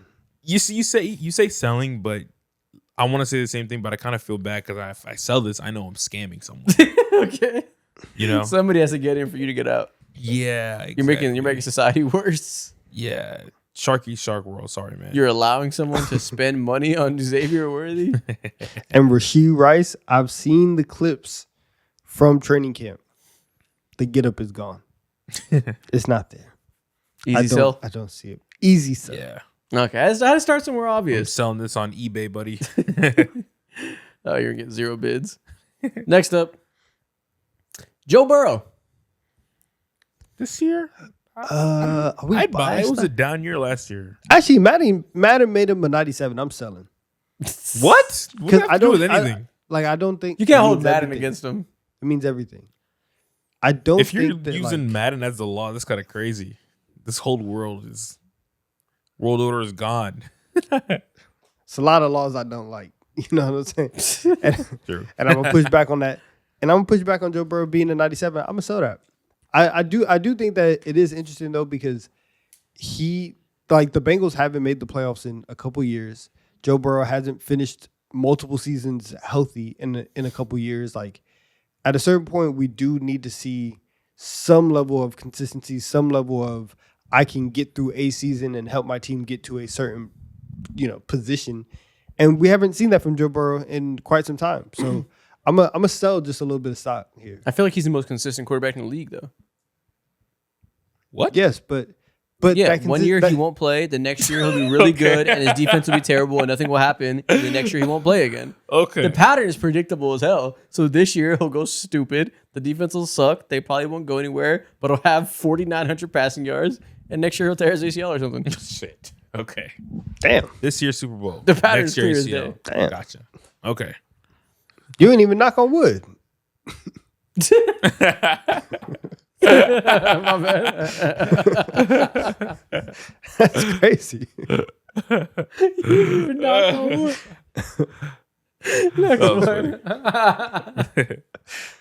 Caleb Williams. Are you buying stock in the newest crowned star quarterback?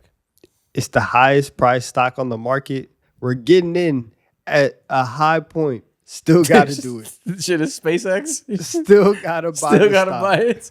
I'm buying all day. This shit is crisp NVIDIA stock. Crisp need it. video. Fresh off the presses. And guess Still what? gotta buy it. I'll pay whatever I need to pay for the stock. Is Caleb Williams a bubble? I don't know. We'll see. My shit. Yeah, that's a good bet. We'll see. We'll see in week 8. This morning, I saw the clip of Caleb Williams throwing the touchdown to DJ Moore. I say, yeah, I need that stock. Yep, exactly. I need that stock. This is different.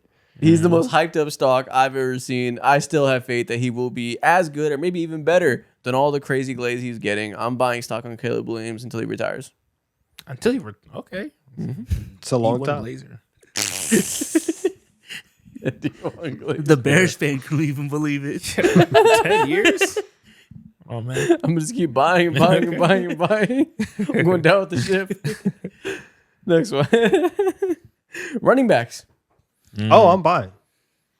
I'm Yeah, I buying have to running buy. backs heavy. Super back. They're all getting paid $25 million a year now. They're super back. You want to run 2 high shell coverages? Bijan Robinson dive. Yep. They're all catching a lot of passes. And then now, guess what's too. on third down? AJ Rundy ball. Bijan Robinson's swing pass. He's getting all the touches. Facts. We're doing it. Bijan You're gonna Robinson's earn that screen. $25 million. Hell yeah. Yep. I'm buying him up. Yeah. The tides have turned. Running backs look they were falling off a few years ago when passing was through the roof. Everything is a cycle in the NFL, and we're fully back to running backs being of vital importance. The running back is gonna save my team, and I can't wait. Listen, Next the up. it's gonna be awesome. The What's Baltimore next? Ravens. Are you buying in on Jesse Minter's vision? I'm a buy-in. I feel like I'm buying too much right now, but if there's anything to buy in on, it's definitely the Ravens. Typically, Yeah. history says if you have Lamar Jackson and he has a good enough offensive line to not die, he'll probably win an MVP about half the time. Good math. Yeah, I guess I have to buy. There's no reason to sell Lamar stock right now. Yeah. Yeah. I mean, And then you unless, give him a defensive genius, unless what? unless you're getting out really early and you sell Raven stock. They get in- Sometimes it's better to get out early than You're right before week 17, you selling? Week 16. Maybe. Make it Yeah. fishy. But before the playoffs hit, I'm selling Raven stock. Okay, so we're gonna buy for now, but buying with the intent of strategically selling at the right time. Yeah. We're timing day the trading market. Lamar Jackson. Okay. Perfect. Next up. The We're being Cleveland our Browns own boss. quarterbacks. Cleveland Browns quarterbacks. I don't even know if I can sell this. I can't. I'm not buying it, but Shit's I can't off the sell it either. market. Hey It's man, on clearance.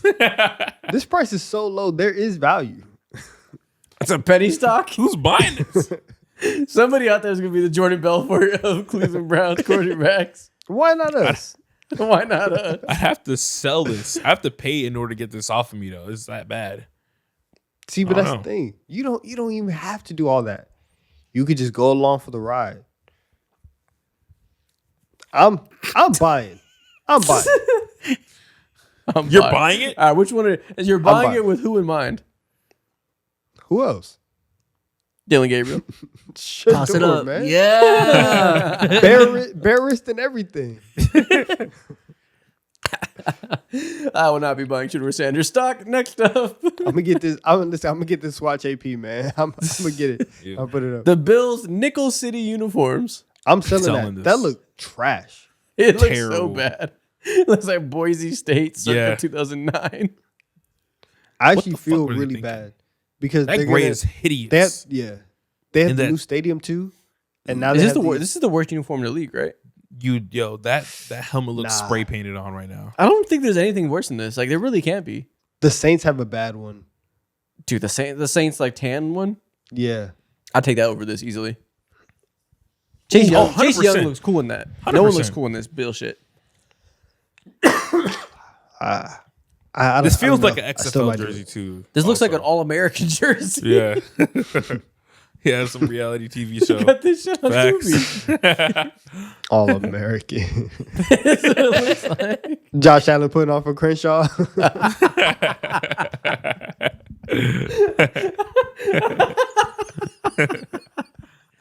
Crenshaw. Is that where All-American is? Yeah, I didn't know. it takes place in Los Angeles. The main characters from Crenshaw, and we'll let you hear about it at any minor inconvenience about how he has to put on for Crenshaw and save it. I've never watched that shit. I see a lot of clips and it's always disastrously bad. Next up. I got Teams that people wear depending on green. me, Coop. Yeah, it's bad. Teams that wear green. Online. Jets, Packers. Off of Jets, Eagles. Yeah, Jets, Eagles, Packers alone. I'm buying.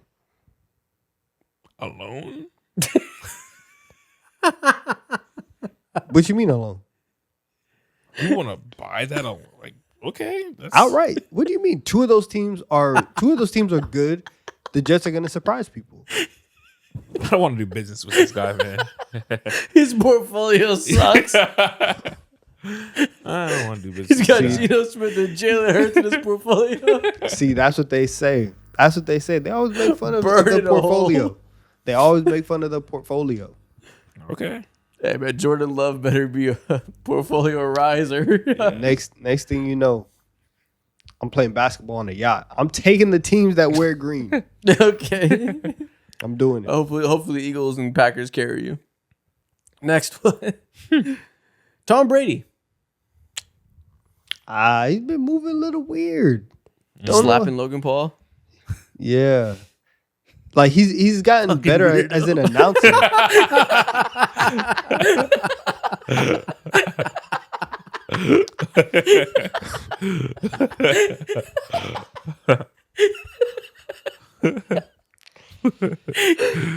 Was he dating Alex Earl for a second? Dude, you're 50. Give it up. Oh my God. Why are you at Fanatics Fest? State your business. You're at music festivals with 25-year-old influencers. Come on, bro. It's like, who do you know here?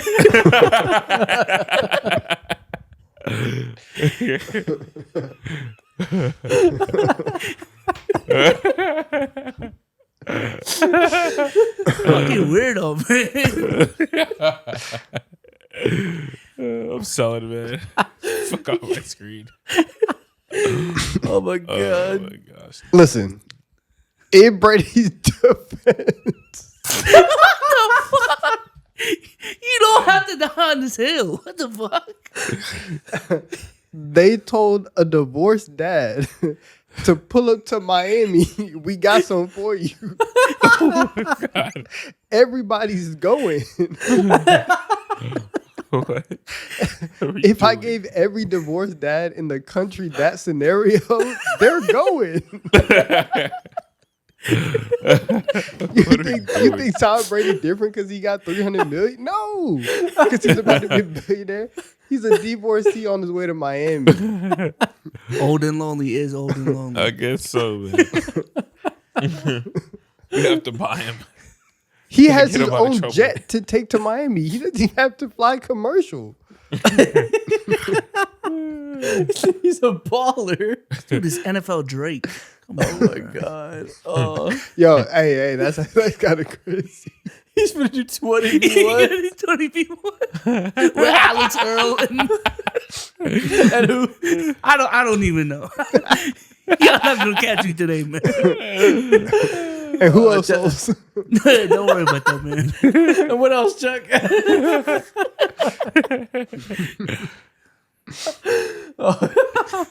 Okay. Next one. Oh my gosh. The Houston Texans. Buying him. The Houston Oh, I'm buying. Texans. I'm buying. They're going to the Easiest Super buy of my Bowl. life. Is CJ Stroud literally Sam Darnold? Yes or no? He's better. Could be. Can't rule that out.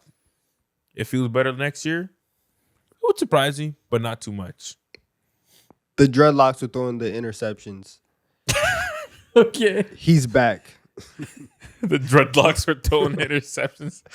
He doesn't control his mind. Something about saying the full name dreadlocks while also demeaning them is killing me. Sometimes you have to use the government name. He just unlocked something for the racists. He took some pointers. Those dreadlocks.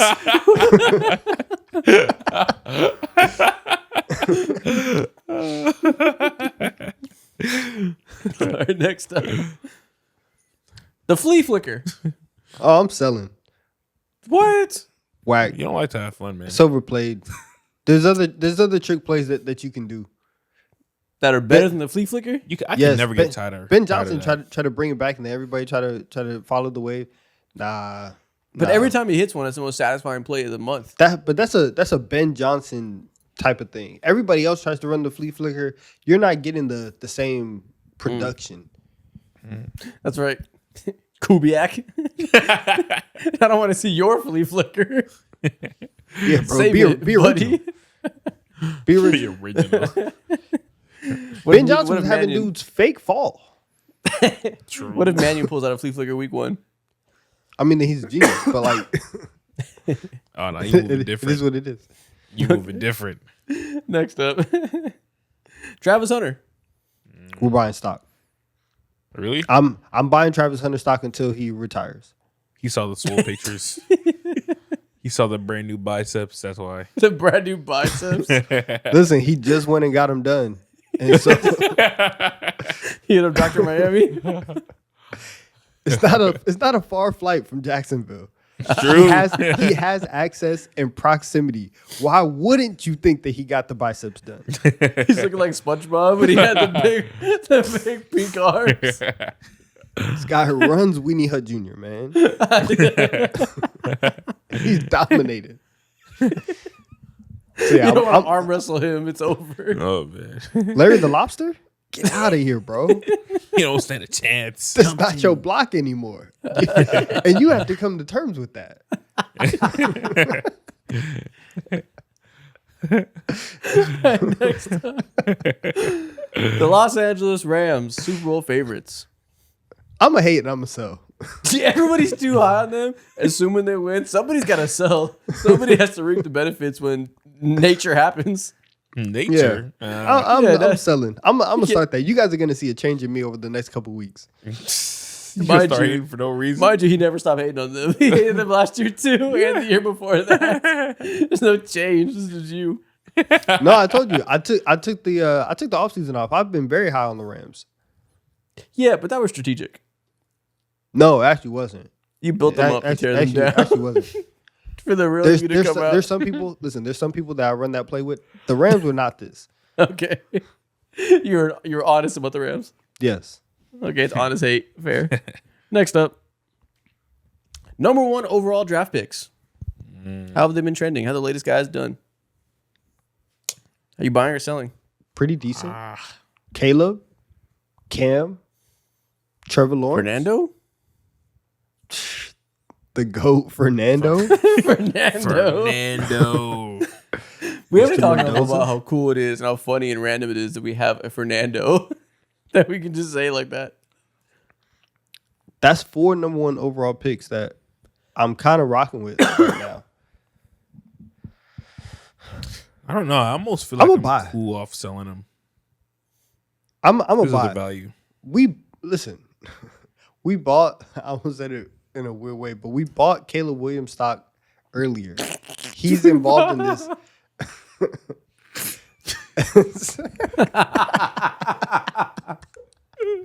I was waiting for someone to say it. I just knew it would be you. I So thought it'd be if- Souls. If Caleb Williams stock Don't put that is on me. Don't involved, put that on me. I'm gonna do this. I'm gonna buy. Okay. That's fine. Daniel Jones. Oh, I'm selling. Get this the Giving it hell for away free. from me. He's a dude with the Lego Achilles. Yeah, I'm putting him outside in the front yard. Oh, 3D printed. Garage sale. Yeah. Please take. Achilles made out of Lego. I'm putting him on Facebook Marketplace. I'm not even putting it on Facebook Marketplace. He goes to Craigslist. Post Achilles after the 8 He week said insanity Lego run. Achilles. Lego Achilles. It's actually I can't bet on somebody coming off of an Achilles tear in one off season. Mind you, He's bound to break. why did he tear his Achilles? Because he broke his leg prior. He's too unlucky. I gotta sell and keep him away from me. He's too unfortunate. The whole quarterback room. Anthony Richardson broke his eye with the resistance band. That's so crazy. You broke your eye? He broke his Yeah, eye he had socket. an orbital There's fracture. a report I saw yesterday. I don't know how true it is. That he requested a trade. There's a report that some teams don't believe he has full function in his eye. That's crazy. Wait, I think he's. Tana, what are you doing? He just be winking. He just be winking. Uncontrollable winks all day. The whole second team was like, "Oh my god, trick play is about to happen." And meanwhile, he just making dudes uncomfortable. Just winking all the time. Next one. I think he's about to save us. Jalen Hurts. I'm Yo. buying stock. We got that dictator out of Philly. Dictator. He's gone.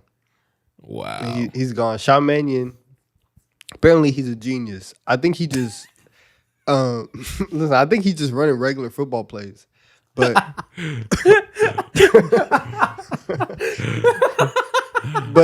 bro, the way they're talking about him, He's a they're saying he's genius. Einstein. So like, Compared to the other guy, he's Isaac Newton. yeah, He's just running regular football. He's running 4 verts. no. Spamming it. He understands how to go past 4 verts. True. Other guy just did 4 verts. Yeah, Mannion drew up 1 dig. Handbreaker. And now he's Stephen Hawking. and he said, "Wait, you could change directions on your routes." See, we weren't playing football like that. I didn't know that was part of the rules. That's He crazy. boldly rediscovered the flood concept. And now he's a genius. Good lord. Yeah, I'm buying stock. Fair. Next up, backup quarterbacks. You kind of have to buy stock. Jacoby Yeah. is a backup quarterback that had a successful holding. Successful contract demand. And honestly, that's kind of all you want.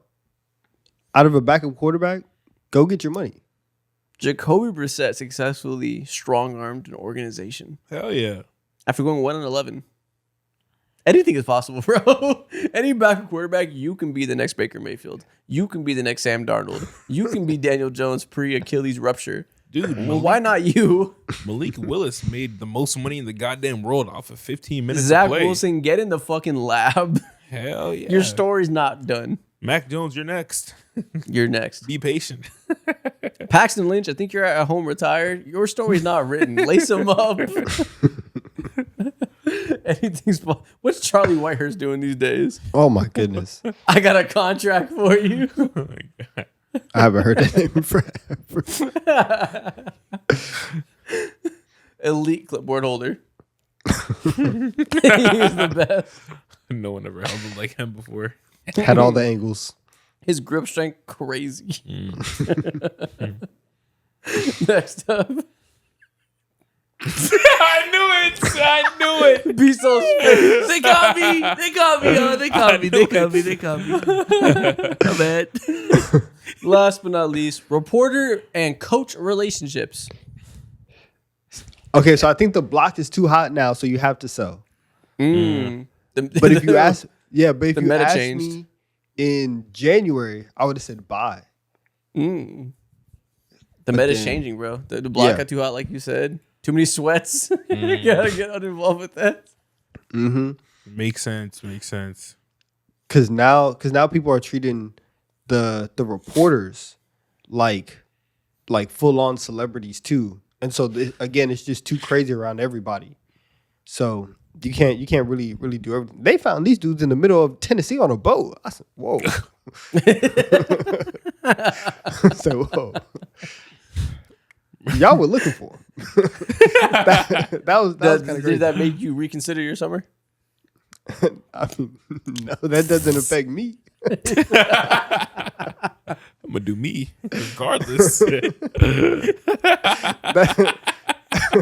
That has nothing to do with my lifestyle. My find a hard bar, brother.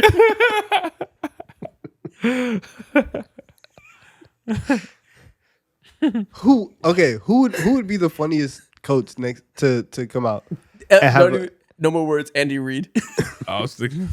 Nah, that would hurt. If Big Red came out here, that would suck. That would hurt. First of all, no, nothing hurts. It doesn't matter. Nobody cares that Vrabel did it. Nobody cares at all. It's not a scarlet letter. Nah, it would be objectively hilarious. If you found out Andy Reid was moving shady, I said, "Oh, you're Santa Claus in the community. Why are you acting like this?" That would be tough. If Andy doing it, I almost put a name on it. That visualizing it makes it very funny, but let me not throw out names. That's crazy. Please. But the two names I'm imagining are hysterical, with one of them being Andy Reid. I know the other one. We gotta contain y'all minds, man. It's too much. That actually would be ridiculous. Oh my god. Those pictures would break the internet. All right, that's the last thing. I don't know what y'all are thinking. Oh my god. Ice Spice? All right. And What? Andy Reid? That's pretty funny. Yes, That's pretty funny. because she's a reporter. He's just talking. Ice Spice. Oh my god. My god, that's hilarious. Ooh. Last thing we're going to do today. Let's talk about NFL teams who are under pressure. I'm going to name a category of teams. We're going to decide the top 5 in that category that are dealing with the most pressure in this specific way. What are you laughing at? I filled him in. So, Yo, y'all are sick. So, first off, who are the 5 teams with the most pressure to win the AFC? Teams that need to make the Super Bowl this year out of the AFC. Top two have to be in whatever order. I don't really care, but they have to be the Buffalo Bills and the Baltimore Ravens. Yeah, both of these teams is like every quarterback as good as your quarterback at some point in history made a Super Bowl. Mm-hmm. Cannot say that for your two guys. Until they make it, they're going to be at the top of the list. Fired coaches. Fired coaches. Yeah. Fired legends. John Harbaugh built Baltimore brick. I can't even say it with a straight face. John Harbaugh was very important to his community. Exiled his ass. Mm-hmm. Sean McDermott. He kind of got you out the gutter. Brandon really Bean did. stabbed his ass in the back immediately. Okay. So who's yes, going to put a one between those two? Probably the Ravens. Okay. I think they're a little bit better. And I think Lamar, I guess I'm more concerned about how he ages. So I want them to take advantage of every year more than Josh Allen. Yeah. Yeah, because also the rest of their roster, especially defensively, is much better than Baltimore's. I mean, the Buffaloes. The Buffalo, yeah. Number 3, who's up next? I don't think the Chiefs go on here number 3 now. I don't think they have that much pressure. I think if they need another year to reload, it's okay. I agree. They've earned some time off. Okay. Listen, I'm thinking like the Chargers. The Chargers have to be here somewhere, but I'm like, I win the AFC. That's a lot. Can they win a playoff game first? Fair, but also, I mean, they might only But have they 1 should- year. If things go well, they have 1 year with McDaniel. Yeah. So that kind of adds some pressure. You better make the fucking most of it. Yeah, Okay, I'm I'm thinking. fine with putting them at 3 or 4. Yeah, I would say 3 for the Chargers. I think they're definitely top 3. Who else Time is does up need to here? come. The Would we Patriots need to be somewhere here too. But they just got to the Super Bowl. Everybody's expecting them to take a step back. Would you rather go? Would you go? But New they got England? better though at the end of the day. We're only expecting them to take a step back, like win-loss column wise. I think when you make a leap like that in year 2 of a quarterback, you're kind of expected to build on that. So like they kind of have to make the Super Bowl again, otherwise it's a failure. Would you guys And you say got New better. England or Denver? I would say New England. New first. England, just because you have the quarterback that's like a superstar who got there so early, people are gonna expect him to be Mahomes and keep getting there like forever. Yeah, and then you added AJ Brown to the roster too. And you gotta bring. They are the Patriots. They are spoiled as shit. They did have the GOAT for a long time. We just kept winning. Okay. Can Boston Talk Radio survive a failed season after winning after making the Super Bowl and getting blasted? They might need to make the Super Bowl Hell or heads no. are gonna fall. Yeah, They they can't won't. do that. Heads are gonna roll. Yeah. It's over. Last team on here. I think we just don't put the Chiefs at all. I think it's No, it's gravy. No, yeah, I don't think so. I'm thinking maybe as a team, like Jacksonville. What about the Bengals? Yeah, I was like, what happens if the Bengals flop again? Yeah. Do like, they you have could- another year in them of just hoping shit gets better the next year? You just Yes. no, because you're just in the cycle of pain. You're brutalizing yourself. But who are they? think the What Bengals are have they to gonna have do? Like they don't go out. Like they're not firing anybody. They're not gonna trade anybody unless you think that Joe Burrow is that if they play poorly this year, that Joe Burrow is gonna request a trade. If that's not the case, then I think we can go away I think from that them. very much could be the case. This man said he had no joy and happiness. I think it'd be in the cards. I think they Okay. could break Joe Burrow if they Yeah. win 6 games. I think they could break Joe Burrow. Okay. But there was the press fair. rep in your city. He had like this is a lot of pressure on this team. Yes, absolutely. Yeah, I can't unless like the Texans, but like it's No. Nah. not Nah, that much the pressure. Texans is more on like on CJ Stroud singularly. Yeah. Okay. Who are the 5 teams in the NFL with the most pressure to win the NFC? Rams is 1. Rams number 1, 2, and 3. Yeah, the Rams just transcend this list, honestly. Yeah. I almost don't want to include the Rams because it's so above all else that, like, yeah, you have the most pressure to win the Super Bowl. Like, winning the NFC is a prerequisite. Slight shit. All right. If we're not gonna put the Rams on here because they exist outside of expectations, Okay, yeah, they're Then- number 0. They're above all else. The Rams, you better fucking win. I would say the Eagles would be 1. Would you put the Eagles before the Seahawks? No, they just won a chip. Yeah, I give it a little bit of grace. If they don't do it again, Okay. it's okay. Nobody's gonna get too mad. The Okay. Eagles, you better be back. Yeah. Because we mentioned a couple. If the Eagles have another season like last year, I almost guarantee you they'll have new people at every single important job besides GM. Okay. Yeah. So Coach I'd gone, say Jalen I'd say Hurts, you're Philly. super not safe. Who else would I? Detroit is up here. Like Yes. every single year that goes by, I feel like Detroit has more pressure to prove that Dan Campbell quote wrong Yeah, and make sure that wasn't their only chance and that their only chance wasn't squandered by blowing a 17-point lead in the NFC Championship game. They're That's tough. definitely up here. yeah. We can put them next. We'll just put the Rams. Actually, we'll put Rams at 1, Eagles 2, Lions 3. Okay. They gave Gibbs all the money in the world. What Yeah. happens if they do that and nothing happens and they're worse? Mm-hmm. You don't have a lot of money to spend on defense now. You're stuck with your nucleus of Goff, Gibbs, Amon-Ra, Jameson, and obviously the offensive line. Like, there's not a ton of pivots outside just draft better if they fail this year. Yeah. Yeah, you just start running it back. I feel like somebody in the NFC North should be here just because that division is so stacked. But that almost makes it so none of them have that much pressure because it's all understandable if you just can't do anything, you know? Yeah. I would only put the Bears here based off of like expectation of Caleb Williams. That's purely it. Yeah, but the team overall, I think everyone has to understand like this team is not like up there with the heavy hitters. They're not a Tier 1 contender just yet. Did the Cowboys get on here? Dak's not getting any younger. George Pickens like a trade Bears and this Cowboys. Year. Bears are so young that I don't know if I'm gonna do that. I almost would rather put like instead of the Bears, the Commanders because they have no moves. They're not winning the NFC, buddy. They have no bag. There's no pressure to win the NFC for the Commanders. What are they supposed to be doing? Fucking trying their best. Exactly. Twiddling thumbs. They're trying to be focusing on teamwork. Having a good time. Cowboys. The Cowboys definitely should be in the top 5. I think they're always in a state of like, you have to make the Super Bowl. So we can put the Cowboys there. Packers? They get Micah Parsons back second half of the year. It's gonna be a weird year for them, so I don't know. Yeah, okay, maybe they get grace because of the injuries. Yeah. Low-key 49ers? You're always hurt, but like that's just your lot in life. It's never gonna change. Maybe. It might have to be them. We might have to do that. Kittle, Fred Warner, and Nick Bosa are gonna be gone. I hope you have something to show for it. Okay. I mean, they've been to a couple Super Bowls. Yeah. So I mean, we can go them. I don't think the Giants have to win the NFC. The Giants don't have it.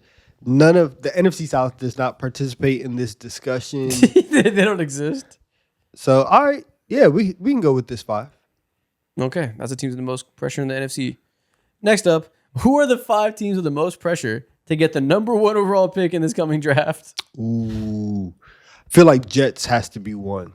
You got multiple picks. You can trade up. You better walk away with a franchise quarterback next year. Yeah, whether by record or by trade, they need to have that top pick. And in that same regard, somebody has extra picks now. If the Jets get one of those top quarterbacks, whoever gets the second best quarterback better be the Cleveland Browns. Yes. After you trade Myles Garrett. If Arch Manning goes to a different team, you better get whoever you think is number 2. Hell yeah.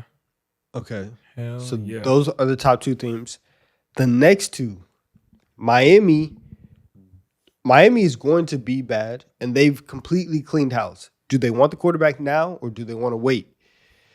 Because they might want Jeremiah Smith. So that way they could have just because you don't have to take quarterback, you could take whoever. So I would say Miami 3, Arizona 4. Yeah. Who 4? Arizona. Oh, okay. Arizona 4 checks out. And then if we're thinking about the worst teams in the league and who needs the number 1 pick, listen, low key, and they need like a season from hell, another one. If the Commanders can sneak into the number 1 overall pick. No. You know who really needs it? The Bucks. They need a season from hell, bro. Don't gotta go ahead and pay Baker. You get to start fresh. Shit. You can talk me into that. Yeah, I don't know what's possible. Ooh, you know who it might be possible for and could benefit and do something real special? Who? What if the Raiders suck again? And they can get Jeremiah Smith, Brock Bowers, Ashton Genty, and Fernando Mendoza. That's too much. That's too much. That is like we could work the best with that. rebuild you could possibly imagine. We could work with that. That's a lot, man. That team, 9 games, they could win it. That could be ridiculous. That's 9 games. You play your cards right, you might make a wild card berth. They can go above 500. First time in a minute. By a little bit. Good grief. Is there any team that desperately needs the number 1 pick? The Panthers? Desperately no. Who? The Panthers? No, the Falcons need it more than them. The Falcons really need number 1 pick. Yeah. They need it bad. If they had a number 1 overall pick, so much would be different with this team. Listen, low-key, the Steelers need the number 1 pick. If the Steelers could go ahead and do their whole, like, we never tank, we never lose, but somehow they're still like one of the worst teams and they can go out and finally get their quarterback of the future, they need that. They need that. And with that being said, that is the end of this episode. If people are still here, Donovan, what should they comment?